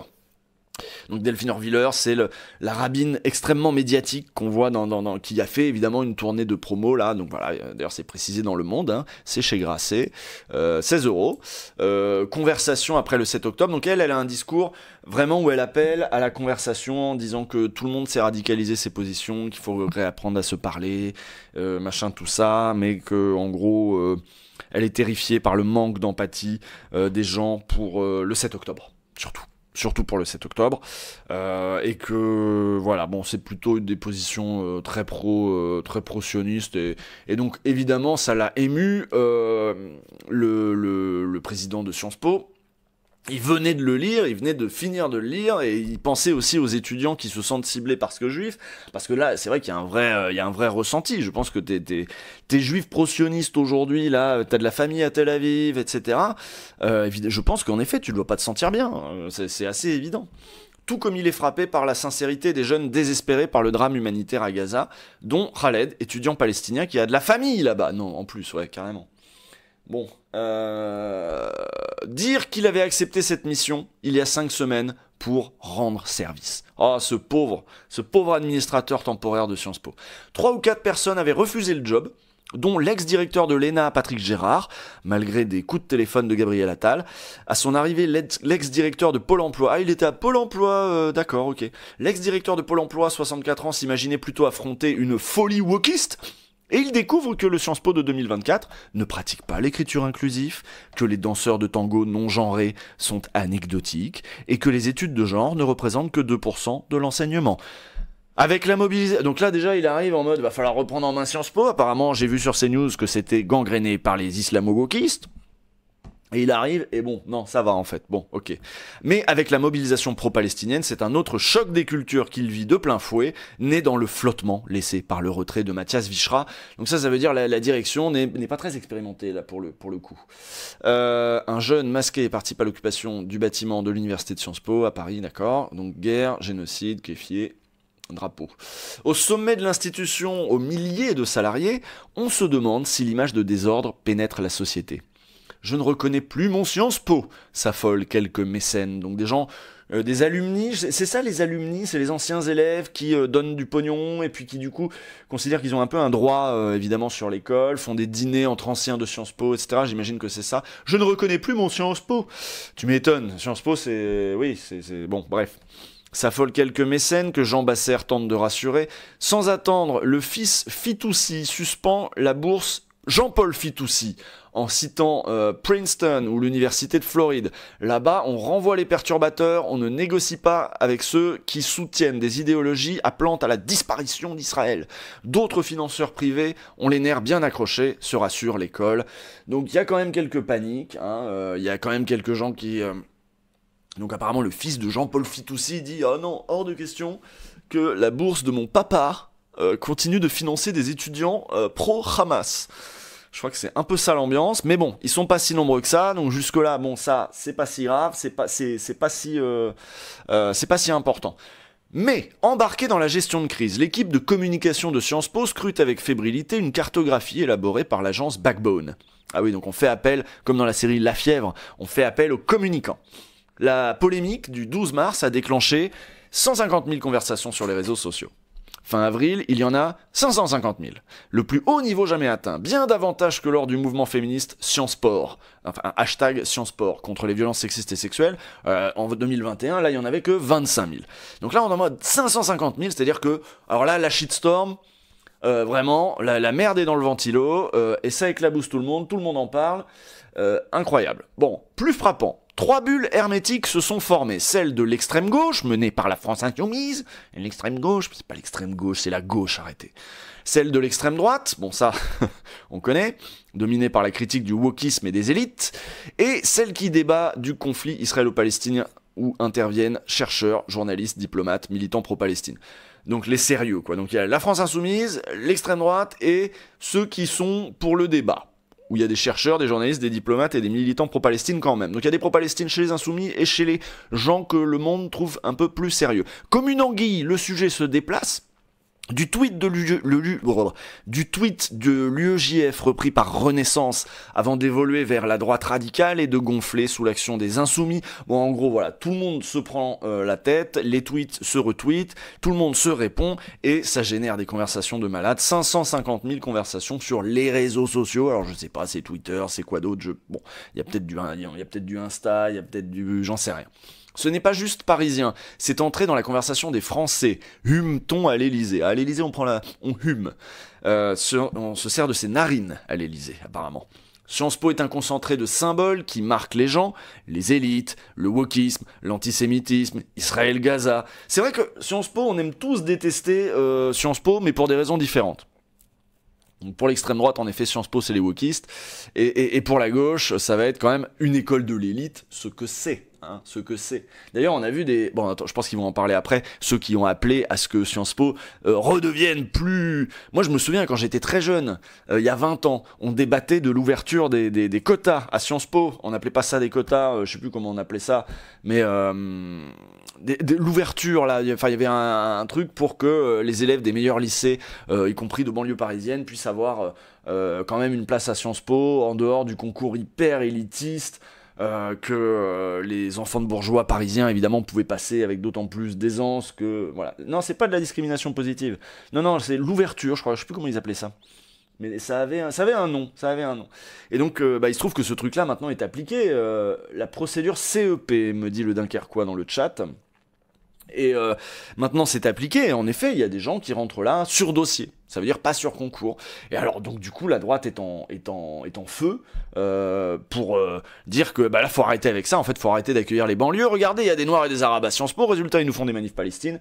C'est à la fois du wokisme, et le Hamas a pénétré Sciences Po avec vos trucs là, hein. Parce que si la banlieue rentre dans Sciences Po, vous savez que les banlieues sont islamistes, et donc antisémites dans leur tête. Donc du coup voilà, ça va servir à resserrer les vis, quoi. Donc, c'est pas juste parisien, c'est entré dans la conversation des Français. Attention à ne pas importer en France les combats et les passions qui déchirent les campus américains, redit Emmanuel Macron devant son cabinet fin avril, où l'on se dit pas fan du langage anglo-saxon adopté à Sciences Po. Alors eux, ils sont là. Alors, il y a Dado Space qui dit en ce moment occupation d'amphi à la Sorbonne. J'ai vu que ça avait fait rentrer des tentes dans l'amphi. Bon, et c'est là où tu vois que les tentes, c'est débile de faire rentrer des tentes dans l'amphi. Mais les tentes, c'est vraiment la tente Quechua, la igloo, c'est vraiment le symbole de notre époque. Hein, que je pense à tous ces gens à la rue. Je pense aux migrants que ce soit à Calais ou à Paris ou ailleurs. Et les jeunes qui essaient de squatter, ça veut dire quoi? Ça veut dire que vraiment on vit une époque d'expulsion en fait. On vit une époque de précarité, il n'y a pas de lieu pour vivre, pour faire de la politique, pour être pauvre, pour être immigré, pour être jeune, pour se mobiliser. Et la tente est devenue un peu le symbole de ça, je trouve. Si je devais faire mon Roland Barthes du pauvre. Et donc du coup ça a du sens en fait de faire rentrer la tente dans l'amphi. Parce qu'en fait tu vas pas t'en servir comme une tente, mais c'est devenu le symbole de l'époque. Vrai take, bah ouais, je t'ai dit Roland Barthes du pauvre, voilà. Et c'est pas cher, hein. N'hésitez pas à repasser sur le stream, j'ai des takes comme ça, pas cher. Donc il faut pas, alors donc voilà, ça c'est intéressant, Emmanuel Macron qui dit je suis pas fan du langage anglo-saxon adopté à Sciences Po. Parce que alors lui il est complètement dans le wokisme les woke, machin, une certaine idéologie inspirée des campus anglo-saxons de je sais pas quoi. Même si aux États-Unis on appelle ça la French Theory, mais enfin bon, bref. Qu'est-ce que t'en sais du langage anglo-saxon adopté à Sciences Po ou pas, Emmanuel Macron? T'as demandé à ta meuf, qui doit évidemment aussi avoir un avis là-dessus, hein, elle non plus elle doit pas être fan. Bon, bref, quand Gabriel Attal martèle qu'il n'y a pas de droit au blocage des universités, le chef de l'État fait savoir encore et encore que l'autorité républicaine doit prévaloir. D'autres politiques se souviennent de leur propre Sciences Po bloquées. Et oui, parce que... Oh putain, j'arrête pas de rôter, je suis désolé. Il y en a qui ont eux aussi bloqué dans leur jeunesse des trucs, quoi. Le jeune François Hollande, président de l'UNEF Renouveau dans les années 70, avait envahi avec ses camarades le bureau du directeur pour protester. Alors carrément, il avait envahi le bureau du directeur. Là, les gamins ont même pas fait ça, hein. Ils demandent juste à planter une tente dans l'escalier. Mais alors lui, il avait envahi le bureau du directeur, le gros Hollande, là. Alors, pourquoi ? Pour protester contre la venue du fasciste Maurice Bardèche, beau-frère de Brasillac, donc c'est quand même pas n'importe quoi. Conférence annulée, voilà, ils avaient obtenu gain de cause en plus. Au 13 rue de l'Université, alors encore une nouvelle adresse, puisqu'apparemment on met juste les adresses maintenant, on s'en bat les couilles, t'as cru j'étais Google Maps, que j'allais deviner, mais d'accord, ok. Au 13 rue de l'Université, des étudiants d'aujourd'hui moquent Valérie Pécresse, qui en 91 avait dormi là-bas, dans l'auditorium décrépit, pour protester contre le déménagement de l'école nationale d'administration à Strasbourg. Et ça, j'ai vu les images où en effet t'as Pécresse dans son duvet qui fait non, arrêtez, je vais dormir. Et oui, c'est des trucs qui se font. Les jeunes ils occupent, les jeunes ils manifestent, les jeunes ils ont une opinion, les jeunes ils ont un avis, les jeunes ils luttent. Désolé, hein. En 95, les élèves remontés contre la réforme des bourses d'études avaient rebaptisé de nuit leur amphi Farinelli, un castrat napolitain, pour dire qu'on nous coupe les bourses. Ah bah c'est pas très subtil ça. C'est pas très subtil. C'est un peu nul même. Des slogans avaient résonné comme au temps de mai 68. C'est 7 semaines d'occupation et son amphi Che Guevara. Bon, ça c'est voilà, nommer l'amphi Che Guevara, pourquoi pas. En 2018, les étudiants masqués et siglés du A anarchiste, opposés à la réforme des universités, avaient même séquestré Frédéric Millon dans son bureau. C'était en 2018 seulement ça. Alors là, les petits polis bien peignés qui sont là à juste dire franchement c'est pas cool ce qui se passe à Gaza, et ils se font traiter d'antisémites, on leur envoie les flics et tout, c'est chaud, hein. C'est chaud la répression en vrai. Le 2 mai, et là-dedans, en plus ce qui est terrible c'est que ça c'est une vieille recette, c'est une vieille leçon de mai 68, où pourquoi en mai 68 ils avaient pas non plus défoncé la jeunesse, c'est parce que c'est les élites de demain, on ne tape pas sur les élites de demain. Qu'est-ce que vous allez en faire? Je veux dire, là, dans les amphis, il y a le présentateur de France 2 dans 20 ans. Il y a le directeur de Sciences Po dans 30 ans. Il y a le président de Radio France dans 25 ans. Il y a le ministre de l'enseignement supérieur dans 15 ans, etc., etc. Donc, en effet, qu'est-ce que tu leur tapes sur la gueule? C'est complètement crétin. Et c'est vraiment une élite politique qui est à bout de souffle, quoi, qui sait plus faire que ça, quoi, qui sait plus que taper, quoi. Qui sait rien comprendre, qui sait rien entendre, qui comprend tout de travers, qui fait exprès de comprendre de travers, qui comprend que... Enfin bon, bref. Donc d'emblée, le 2 mai, place au Town Hall Meeting, dans la tradition des grands débats aux États-Unis où on interpelle des élus. Alors le Town Hall Meeting, c'est vraiment tout le monde dans une grande assemblée et il y a des tours de parole, on peut interpeller les gens.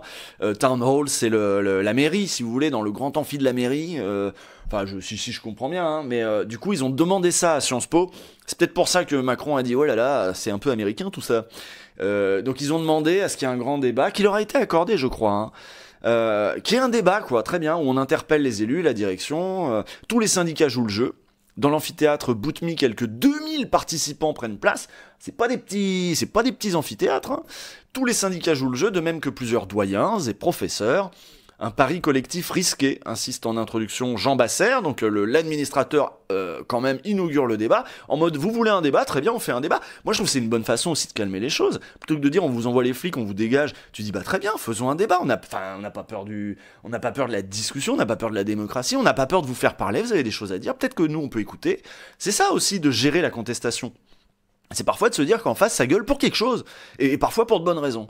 Même si la réunion n'est retransmise nulle part, ça c'était on s'est demandé, moi aussi ça m'aurait bien intéressé d'avoir une captation, mais en même temps, il est évident qu'une captation fait que les gens se sentent moins de prendre la parole, ça devient plus intimidant, il y a des traces après qui vont rester sur internet, et on sait que les partisans de la guerre sont plutôt vénères niveau doxing, harcèlement, donc je comprends que ça soit fait sans caméra. D'emblée, l'UNEF dénonce la répression excessive. Donc là, on est dans le Town Hall Meeting, comme ils ont appelé ça, donc la grande réunion, le grand débat. Je crois que c'était jeudi dernier, non, je sais plus c'était quand. Le 2 mai, non, c'était pas jeudi dernier. Si, c'était peut-être jeudi dernier, je sais pas, je ferai pas le... Mais non, ou vendredi, je crois. Bref, d'emblée, donc l'UNEF prend la parole au nom des syndicats, au nom de son syndicat, l'UNEF, l'Union des étudiants de France, qui dénonce la répression excessive qui criminalise la jeunesse engagée et réclame de ne pas céder aux appels sécuritaires.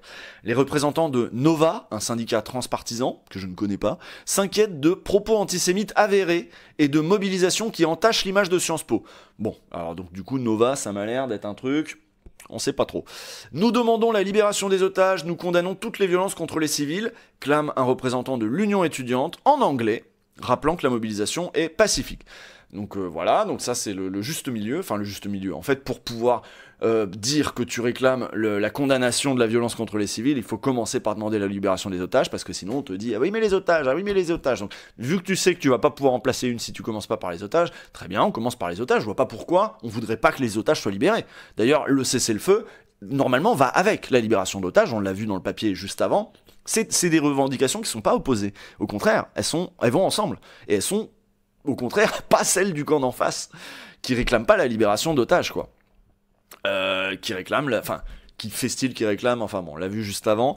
À l'UEJF, une représentante explique qu'il se revendique, donc ça c'est l'Union des étudiants juifs de France, il se revendique sioniste dans son sens premier et fondamental, soutenir le droit du peuple juif à un territoire, mais pas dans son sens politisé actuel, d'accord. Ils ne sont donc pas contre le mouvement pour la Palestine, mais contre ses dérives, ok. Donc là, vous voyez, ça peut être ça un débat apaisé aussi. Selon eux, une majorité d'étudiants de confession juive s'estimaient exposés à l'antisémitisme avant le 7 octobre, et le climat s'est aggravé depuis, avec près de 24 actes ou paroles antisémites signalés depuis début 2024. Tout malaise d'étudiants à Sciences Po est insupportable, l'ostracisation m'inquiète, répond Jean Basser, en promettant d'examiner tous les cas signalés. 11 enquêtes, contre 2 en 2023, sont en cours. Après, j'ai envie de dire, on a vu Louise un petit peu plus tôt, il y a des étudiants juifs dans le mouvement pour la paix. Mais c'est voilà, est-ce qu'il y a un climat d'antisémitisme aussi qui est parfois un petit peu un truc qui est un ressenti, parce que tu te dis ils sont forcément antisémites, et donc du coup tu vas percevoir des trucs comme antisémites, alors qu'en fait c'est tes positions politiques le problème. De la même manière qu'on est antifasciste, tu peux te retrouver, il y en a qui vivent leur antisionisme comme je suis contre le massacre qui est en train d'avoir lieu, et toutes les justifications de... Moi, je parle depuis le début, hein, depuis le premier Backseat et puis les suivants, moi je parle d'un nettoyage ethnique, d'un État qui a un projet ethno-nationaliste. Donc dans ce contexte-là, tu peux avoir une conception antifasciste de cette situation et te dire, vous êtes des adversaires politiques. Et alors, quelle expression tu vas donner à ce truc-là? Est-ce que le problème, c'est qu'il soit juif? Bien sûr que non. Le problème, c'est ce projet ethno-nationaliste qui dont les opérations actuelles militaires présentent des risques génocidaires, qui est un État dont beaucoup d'organisations disent que c'est une situation d'apartheid, dans lequel tout le monde n'a pas les mêmes droits, etc. Enfin, on peut être politiquement très opposé à ce que nos grandes démocraties occidentales soient des soutiens de cet État-là, au Moyen-Orient. Voilà, ça me paraît assez clair. Mais bon, donc c'est la question de... Mais moi après, pareil, c'est très bien après que ce soit discuté. Donc tout malaise d'étudiants à Sciences Po est insupportable, l'ostracisation m'inquiète. C'est un town hall fantoche, dénonce Solidaire. Solidaire, eux, ils trouvent que c'est pas un débat sérieux, qui se joint à la demande de boycott des universités de Tel Aviv, Ben Gurion, Reichmann et la fin des partenariats avec Carrefour et AXA. Les Français qui regardent la télévision n'ont rien vu de la Palestine, déplore l'UNI. Mais des cours annulés, des bibliothèques fermées et du désordre. Alors ça, fameux classique, les étudiants de droite qui arrivent en mode « Ah gna gna, nous on veut étudier, ah gna gna, nous on n'aime pas le désordre, ah gna gna, gna gna, regarde Marais, elle est bien peignée, ah gna gna, papa, l'argent de papa. » Voilà, on connaît. Autour des doyens et des professeurs, presque tous témoignent d'un immense malaise face aux interventions de la police, mais ils s'élèvent contre la suspension des partenariats. Dernier pont à couper quand les autres ont disparu. Faut-il continuer à prendre position comme Sciences Po l'a fait contre la Russie dans la guerre en Ukraine? Des étudiants pro-Palestine invoquent la motion de mai 2022 contre Marine Le Pen, votée au conseil de l'institution de Sciences Po, créant l'embarras. Donc en gros, c'est pour dire, mais il y a d'autres sujets sur lesquels Sciences Po a pris position. Sciences Po a pris position dans la guerre en Ukraine, Sciences Po a pris position contre Marine Le Pen, donc j'imagine que Marine Le Pen n'est pas invitée à venir faire une conférence à Sciences Po. Donc voilà, ça crée l'embarras de dire, écoutez, vous nous demandez de pas être politique et de pas prendre position, là nous on demande à Sciences Po de prendre position, comme ça a déjà été fait dans d'autres situations. Donc voilà, une université n'est ni une ONG ni le Quai d'Orsay, affirme un professeur en rapportant une confidence d'Alby Sachs, juge constitutionnel d'Afrique du Sud. La grande erreur de la lutte contre l'apartheid a été de suspendre les partenariats.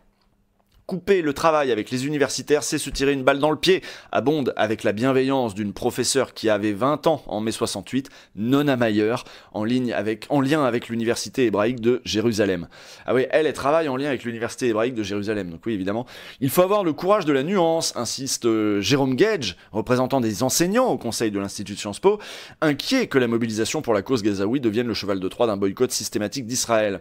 60 000 étudiants arabes, israéliens ou résidents de Jérusalem-Est fréquentent les universités israéliennes, il faut les soutenir, encourage-t-il.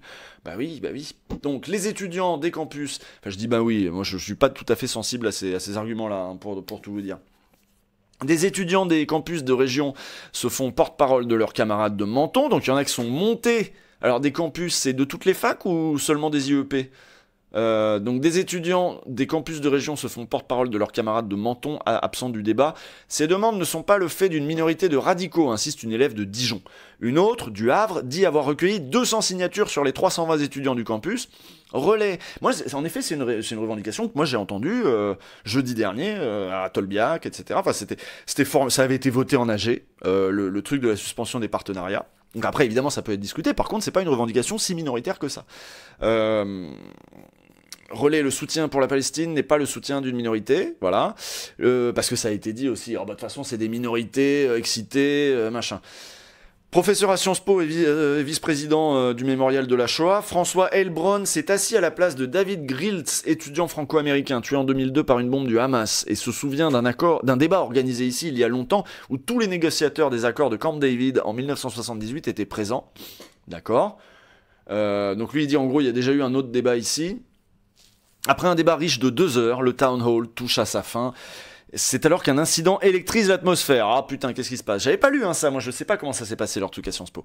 Raphaël, étudiant en master sans affiliation, témoigne « Je célébrais Pessa », donc Pessa c'est la Pâque juive, « Je célébrais Pessa la semaine dernière et j'ai participé à toutes les actions du mouvement. Je me sens accueilli dans ce mouvement. Nos identités juives n'ont pas à être instrumentalisées pour la politique d'Israël. Être antisioniste, ce n'est pas être antisémite. » Jean Basser le reprend. « Ce que vous venez de dire est choquant. Ça a dû heurter beaucoup de monde, je regrette qu'on termine sur ça. » Alors, je vois pas ce qu'il y a de choquant par contre. L'étudiant lève les mains en signe d'incompréhension, des voix et des huées retentissent, dans la salle un cri « On n'est pas choqué, on est pour la paix. Je suis juif, on est pour la paix !» Ah, c'est tendu, hein. L'administrateur, épuisé, conclut en se disant défavorable à la création d'une commission sur les partenariats et appelle à s'appuyer sur l'existant.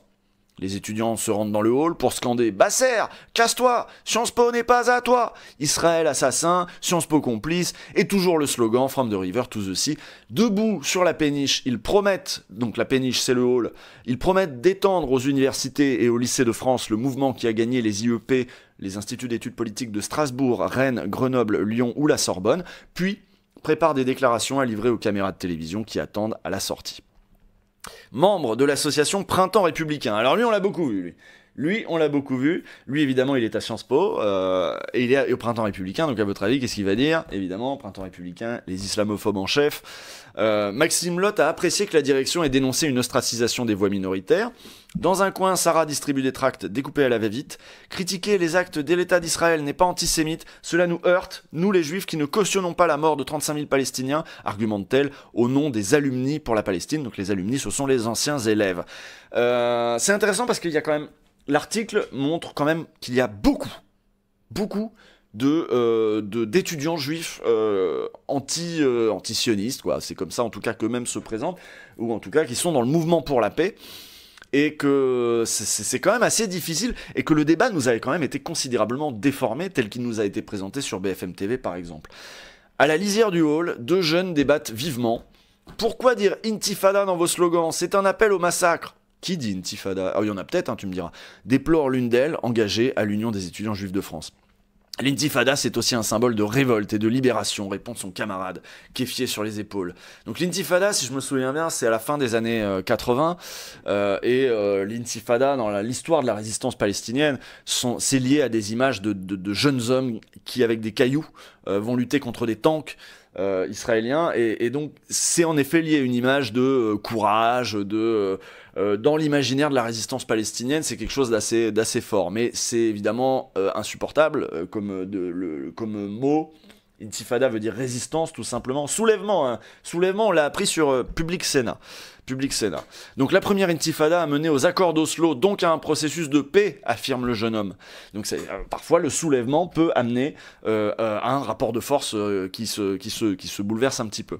Mais la seconde intifada a fait échouer Oslo, maintient l'étudiante, qui demande aux pro-palestiniens de bannir les mots qui choquent. Il acquiesce, puis s'en va. On voit qu'encore une fois, c'est comme les mains rouges, c'est-à-dire qu'il y a une police de d'accord, vous pouvez manifester, mais pas comme ça, pas avec ce mot, pas avec ses mains, et c'est tous ces trucs-là qui entretiennent le soupçon en permanence. Mais c'est un peu le but, quoi. C'est un peu le but. Dans les jours qui suivent, les étudiants réclament toujours le boycott des organisations israéliennes jugées complices de génocide. On n'a jamais demandé à couper les liens avec tous les Israéliens, soutient James. On veut protéger les partenariats avec les universités où il y a des opinions dissidentes à Netanyahou pour qu'elles se sentent soutenues à l'international. Vous voyez, en dialoguant, on affine les positions. C'est ça le pouvoir des étudiants, comme pour l'Algérie ou le Vietnam, plaide Aïcha. Quand on parle de la Palestine en France, c'est pour entendre qu'il y a un problème avec les... Ah oui. Quand on parle de la Palestine en France, donc en sous-entendu sur les plateaux télé, quoi, c'est pour entendre qu'il y a un problème avec les musulmans ou une importation des idées américaines dans les facs. Mais eux, ils importent des méthodes américaines en envoyant la police dans les universités. On continue, on a une plateforme. Jusqu'où une dizaine d'étudiants ont entamé une grève de la faim, comme à la Sapienza à Rome ou à Princeton. Votre combat est le mien, leur a écrit dans une lettre Fariba Adelkar, oui, chercheuse à Sciences Po et ancienne prisonnière en Iran, en les priant d'arrêter. Elle a été prisonnière en Iran, elle dit qu'elle soutient la cause palestinienne d'ailleurs, mais elle dit ouais, en plus je crois qu'elle a fait elle-même une grève de la faim, en leur disant faites pas ça, par contre c'est votre santé, machin, c'est chaud. Il y a d'autres moyens de lutte. Et en même temps, bon, voilà, autant, donc elle leur dit bon, je comprends, mais faites plutôt pas ça. Une poignée continuait ce lundi, donc hier, il y a encore des étudiants en grève de la faim à Sciences Po.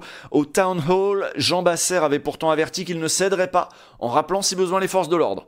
De toute façon, je n'ai pas vocation à rester parmi vous très longtemps, avait achevé le haut fonctionnaire, avant que le parcours d'obstacles pour nommer le futur directeur s'ouvrait le jour même, alors que le parcours d'obstacles s'ouvrait le jour même. De loin, l'Italien Enrico Letta, qui a dirigé l'école des affaires internationales, ne se décourage pas. Oui, parce que lui, il est candidat à la direction de Sciences Po. Et il dit « J'ai toujours perçu dans cette école un grand sens de liberté, de respect et de rigueur intellectuelle, confie-t-il. C'est vraiment un lieu unique. Sciences Po est un énorme atout pour Paris et la France. Mais le plus proche, Aurélien Rousseau, ex-ministre de la Santé, passé par l'enfer de Matignon, réfrène sa candidature à la tête de l'établissement. Comment diriger une telle boutique quand le sol, le plafond et les murs sont simultanément instables ?» Donc lui, il dit « Oh là là, je voulais le faire, mais en fait, ça m'a l'air d'un bordel, votre truc. » Bon, très bien.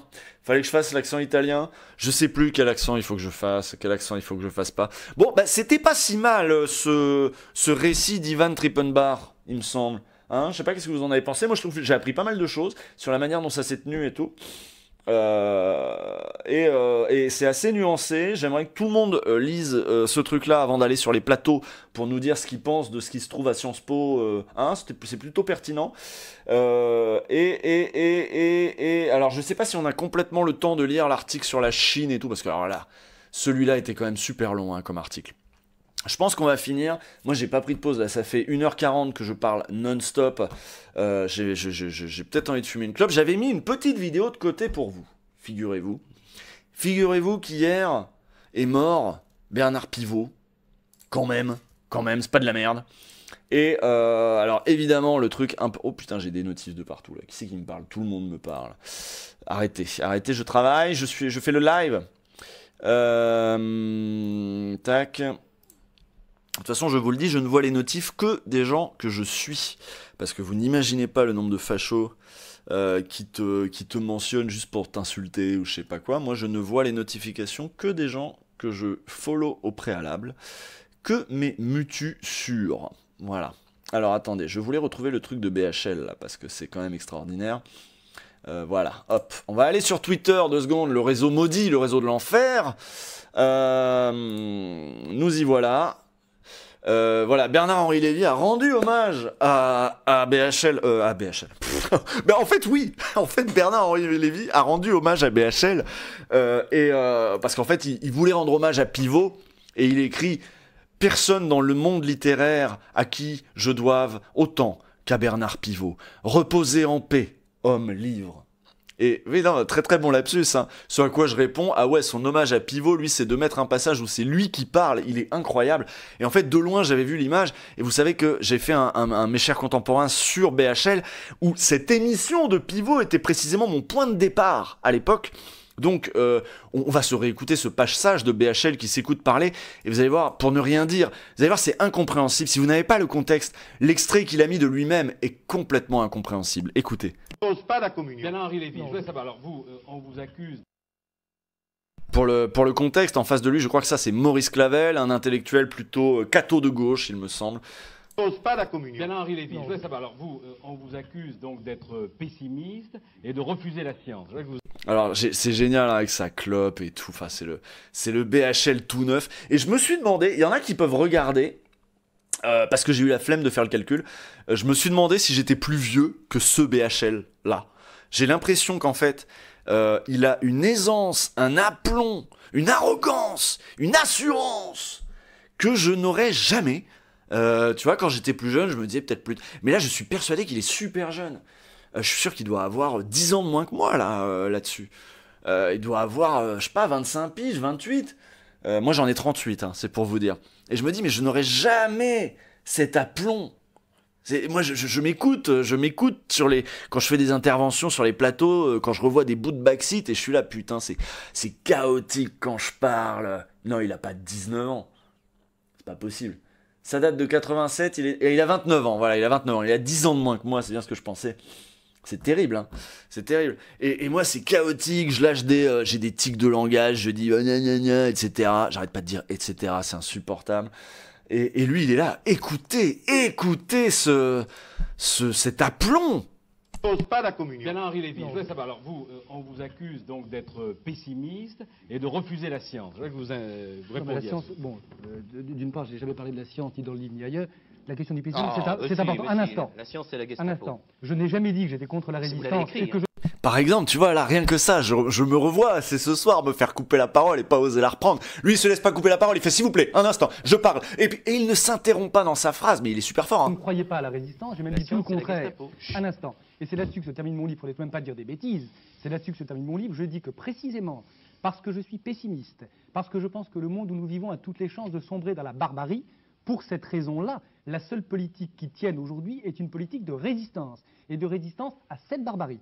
J'ai essayé de substituer à l'idée d'un progressisme radieux, intégral, formidable, sympathique, etc., l'idée d'une résistance partiellement désespérée, effectivement, mais qui n'est pas annulée pour autant, à la procession barbare. C'est là-dessus que je termine, et c'est ça pour moi Je sais pas ce que vous avez compris. Il y a quelqu'un qui note que sur ce plateau, il y avait aussi le père de Glucksmann, en effet, André Glucksmann, je crois, qui venait vendre son livre. Et vu que j'ai travaillé sur l'archive, je me souviens même du nom du livre, c'était La cuisinière et le mangeur d'hommes qui venait un truc comme ça, hein, qui venait vendre comme bouquin. Et lui, c'était la barbarie à visage humain. Évidemment, c'était sur le communisme. Hein, c'était sur le communisme. 30 ans plus tard, la barbarie, ce sera les islamistes. Mais là, pour l'instant, c'était les communistes parce que c'était pas encore tombé le mur de Berlin, tout ça. Donc voilà. Et donc, pourquoi je vous remontre cet extrait-là? Pourquoi je vous remontre? Parce que, mine de rien, le BHL qu'on connaît aujourd'hui, il est en effet... Il a raison, BHL, quand il dit... Personne dans le monde littéraire à qui je dois autant qu'à Bernard Pivot. Or, Bernard Pivot n'est pas éditeur. Bernard Pivot est... Je trouve la confession même, elle est extraordinaire. Parce qu'en gros, il dit que son succès, sa notoriété, il la doit à Bernard Pivot, il la doit à la télévision. Et là, on voit... Qu'est-ce qu'on voit? On voit un intellectuel de plateau. On voit un des premiers intellectuels de plateau. Aujourd'hui, c'est devenu une compétence qui est nécessaire pour devenir un intellectuel en vue. Il faut aussi être bon en plateau, et on en a vu aimer tellement s'écouter parler et être si bon sur les plateaux que voilà des personnalités à la dérive comme Onfray, des Finkielkraut, des gens voilà qui se sont dit que sont très éloignés du travail sérieux à partir du moment où le plateau a commencé à avoir une telle importance dans la vie intellectuelle française. Alors, Bernard Pivot, c'était un influenceur? Non. Bernard Pivot, c'était un journaliste, si vous voulez. Il organisait le cirque. Et lui, c'était pas un influenceur à proprement parler, quoique un petit peu, si vous voulez. Mais là, pour moi, c'est BHL, l'influenceur. C'est lui qui vient vendre son truc. C'est lui qui vient chez Pivot pour s'inviter dans la télé des gens, pour dire ses phrases creuses.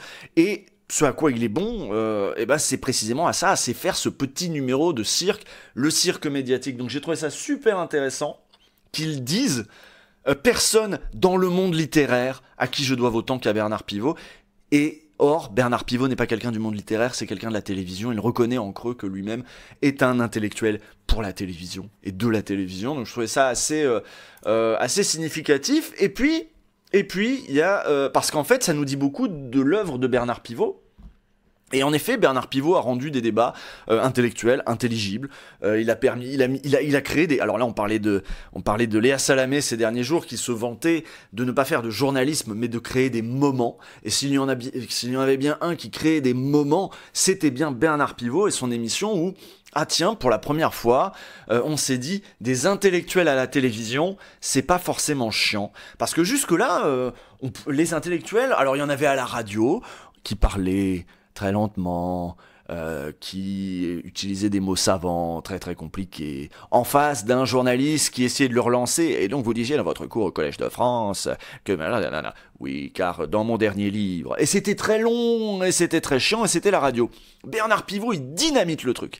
Il fait, ah bah très bien, bah, je vais pas en prendre qu'un, je vais en prendre plusieurs, je vais en prendre des pas d'accord entre eux, et aujourd'hui, on se dit, bah, c'est normal, il fait un plateau clash, quoi. Oui, mais lui, il le fait pas avec des politiques, pas avec des journalistes, pas avec des petits. Il le fait avec des intellectuels.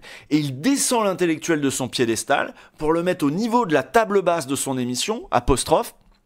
En tout cas, c'est vraiment un des legs importants, je trouve, de Bernard Pivot. On voit tes confs Twitter. Ah merde. Merde. Bon, ça va, y a rien de grave. Et on va regarder cet extrait, du coup, de Pivot. On va regarder ce qu'a fait Lina sur ce truc-là. Alors, attendez, je vais monter le son. Parce que Lina, quand Bernard Pivot est mort hier, avait sans doute peut-être une nécro de déjà prête, une petite vidéo de déjà sortie. Et donc voilà, ça c'est Bukowski, je crois, qui était raide bourré, comme d'habitude, j'imagine. Et c'est une vidéo de 7 minutes 26 qui va me permettre aussi de fumer ma petite clope.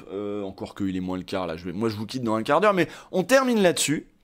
Sur ce petit sujet fait par Lina de c'est quoi l'héritage de Pivot. Moi je vous ai donné mon opinion, mais il y a sans doute, on peut aussi faire le portrait inverse et dire c'est quelqu'un qui a amené la littérature à la télévision. Et c'est vrai que c'est une question, comment on montre la littérature. Et lui il a choisi de montrer les auteurs et de les faire parler, parfois dans des états que moi j'essaie de vous épargner la plupart du temps. C'est très agréable. Non, écoutez, ça fait un arrière-fond, qu'est-ce qui se passe? Vous avez trop bu là pendant l'émission et maintenant vous n'êtes plus capable de tenir. Finalement, vous n'êtes pas si fort que ça. Si, tiens. Alors, c'est à Monsieur Ferdière à parler. Comme on dit dans votre langue, shut up. Shut up. A few minutes. Voilà. Apostrophe, c'est une scène. C'est une Docteur scène Ferdière. avec des personnages. Alors il y a des exemples évidemment qui sont restés fameux de ces bascules, de ces moments où tout d'un coup la folie l'emporte sur la convention. Bon, évidemment, le plus célèbre, c'est le moment éthylique de Charles Bukowski, écrivain tendance un peu beatnik comme ça, qui, au fur et à mesure de l'émission, devient de plus en plus ivre, parce qu'il avait apporté. Non mais le gars, il boit à sa propre bouteille et pendant l'émission, et il boit au goulot. Mais quel culot! Mais alors c'est incroyable. En effet, ça c'est impossible de nos jours. Mais est-ce que, alors, je pense que c'est l'émission que Léa Salamé aurait adoré animer en fait quelque part. Porter ses munitions d'alcool avec lui, semble-t-il. Et alors si nous nous sortons de... Alors c'est marrant parce que dans le livre que j'ai écrit, je raconte cet épisode d'une manière un peu, je dirais, un peu grand guignol, en présentant Pivot un peu comme un garde-chiourme qui va réquisitionner la sécurité pour chasser l'intrus qui était Bukowski, devenu décidément intenable. Bukowski, ta gueule, tu nous enquiquines. Voilà. Moi, je voudrais dire quelque chose, docteur Ferdière, et je peux pas. J'attends le trou et tu me le donnes pas. Alors, docteur Ferdière, moi, je me suis contenté. Et en fait, c'est pas du tout comme ça que ça se passe, enfin pas tout à fait. Dans la réalité, Pivot, on sent que Pivot s'impatiente, mais il est trop poli pour manifester son mécontentement. Et puis, il y a un moment où Bukowski se lève et où Pivot lui dit « ciao ». Et c'est Raphaël Sorin, qui était peut-être l'éditeur de Bukowski d'ailleurs, ce sera vérifié. Raphaël Sorin, qui était une éminence grise des lettres, qui va récupérer Bukowski. Oh, ok. Ciao. Au revoir. Au revoir. Ok. Les auteurs de l'émission continuent à parler comme si de rien n'était. Et ça, je trouve ça assez génial. C'est-à-dire, il y a ce divorce chez Pivot entre la parole et le corps, quoi. Hein. Entre ce qu'on a envie de dire et puis des lapsus lapsus corporels qui viennent tout d'un coup trahir la parole. Bah, finalement, il ne tient pas tellement la bouteille, cet écrivain américain. Voilà. Attendez, vous voulez pas l'emmener, là? Voilà. Monsieur... Ah ouais, c'est malaise. Hein. Au revoir, monsieur. Et donc ce moment, le plus fascinant, c'est peut-être pas tellement le moment où Bukowski se lève et commence à débrancher son micro et vouloir s'en aller, que ce moment où il continue à parler, alors que derrière, on voit le cortège des ombres et Raphaël Sorin qui emmène Bukowski hors du plateau, mais on n'écoute plus du tout ce que disent les intervenants, et il y a tout d'un coup une sorte de revanche de la coulisse et de revanche de l'arrière-plan sur l'avant-plan. Bukowski, shut up. Bukowski, je vais te foutre mon poing dans la gueule. Doucement, Cavana, doucement. Oh, c'est pas vrai. Il y a comme ça plein de moments. Il y a évidemment le moment dont je ne reparlerai pas parce qu'il est trop connu, où Gabriel Maznev se fait tancer d'importance par Denise Bombardier. C'est un moment important, je pense, dans l'histoire de la télévision, dans l'évolution des mœurs et dans l'évolution aussi du statut de l'écrivain. Ouais, ça c'est un moment d'autant plus important qu'on nous dit qu'à l'époque c'était très... Vous savez, que ce soit Gérard Depardieu ou d'autres, ça n'a pu passer que parce que tout le monde acceptait. Et on nous dit tout le monde acceptait à l'époque, ça se faisait. Gabriel Maznev qui est accusé, enfin il n'est pas qu'accusé d'ailleurs, lui il s'en vantait lui-même de coucher avec des jeunes enfants, de jeunes filles en fait. Il l'écrivait dans ses livres et tout. Et on disait oh bah c'est pas grave, c'est l'époque. Et puis même aujourd'hui on dit oui bon c'était une autre époque. Et puis de toute façon à l'époque personne disait rien. C'est pas vrai. Il y en a qui disaient des trucs. Et notamment ce speech resté célèbre de Denise Bombardier qui il me semble elle est canadienne et donc était peut-être moins était peut-être moins française là-dessus que les autres Français, du coup. Monsieur Maznev me semble pitoyable. Ce que je ne comprends pas, c'est que dans ce pays, et je le comprends parce que la littérature a une sorte d'aura ici, c'est que dans ce pays, la littérature, entre guillemets, sert d'alibi à ce genre de confidence. Parce que ce que nous raconte monsieur Maznev dans Mais en plus, elle dit tout. Elle dit tout ce que nous, on dit maintenant en 2020, en fait. Oui, la littérature qui a été l'alibi de violence. Ah oui, mais c'est de l'art. C'est comme c'est l'équivalent du C. Gérard aujourd'hui. Pour Maznev, on l'a beaucoup fait. Ah, mais c'est Maznev, il est comme ça. Ben oui, voilà. un livre qui est très ennuyeux parce que la répétition est extrêmement ennuyeuse. Le livre finit par nous tomber des mains. Madame, ne devenez pas agressive, n'est-ce pas? Devenir agressive comme ça dans une émission...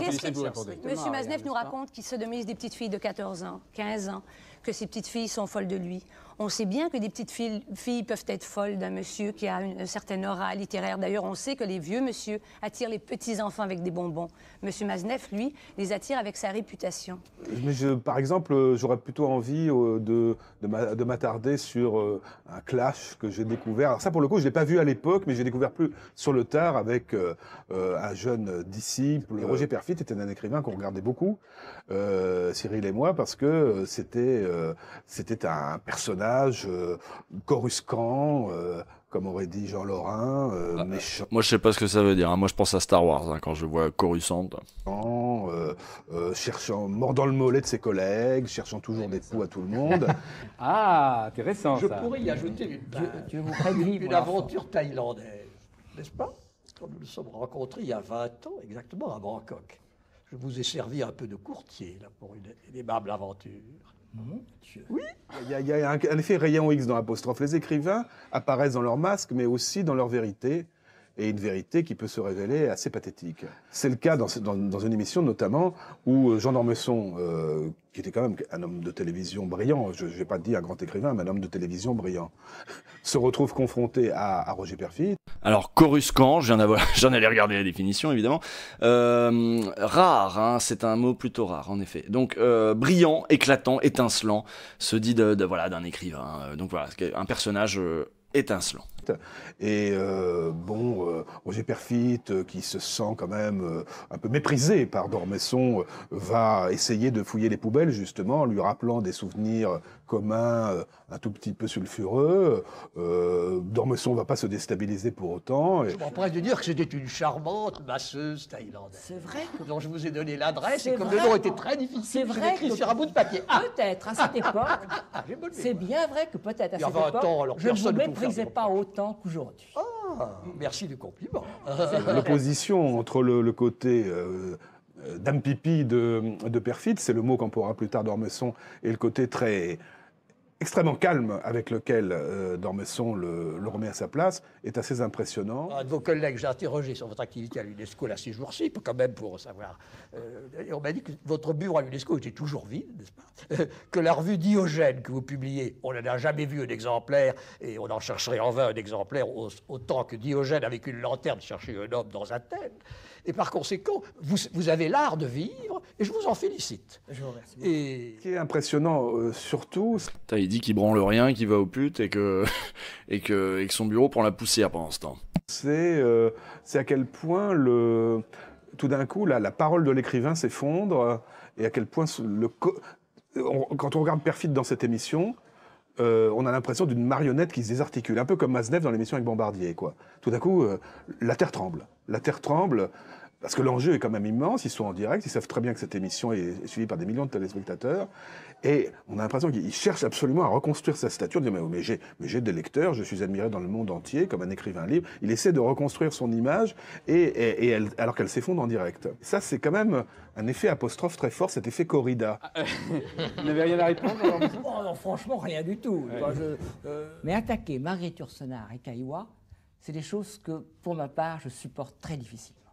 Et si on me forçait à choisir en disant lequel est le grand écrivain entre Marguerite Yourcenar et Perfit, je dirais le grand écrivain, c'est Marguerite Yourcenar. C'est ça que j'aime aussi dans cette émission, c'est qu'elle elle nous donne à voir, bon, c'est pas simplement des écrivains qui font leur promo, comme c'est souvent le cas aujourd'hui, ou comme ça pouvait l'être avant. Il y a des effets de mise à mort. Mise à mort symbolique, bien évidemment, mais qui sont assez uniques dans l'histoire de la télévision.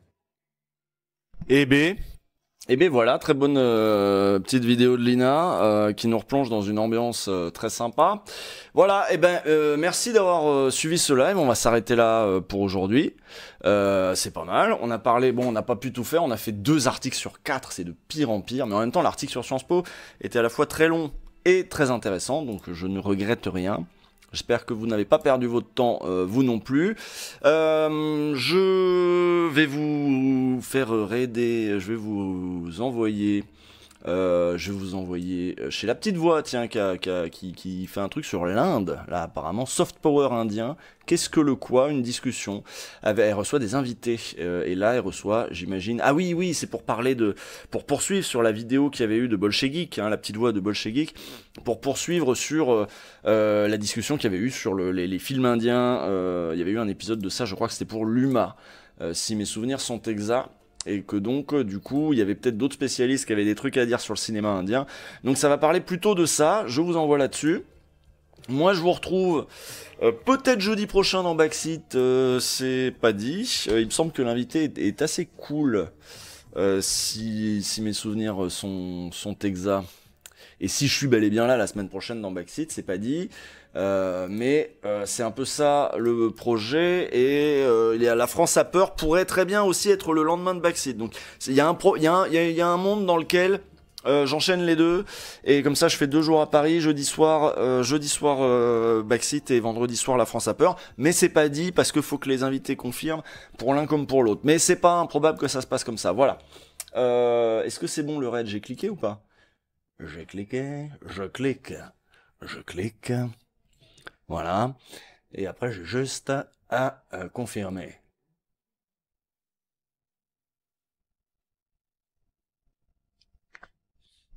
Et ben, j'ai confirmé trop tôt. Je me suis planté. Bon. Allez, ciao. Hop, je coupe le stream.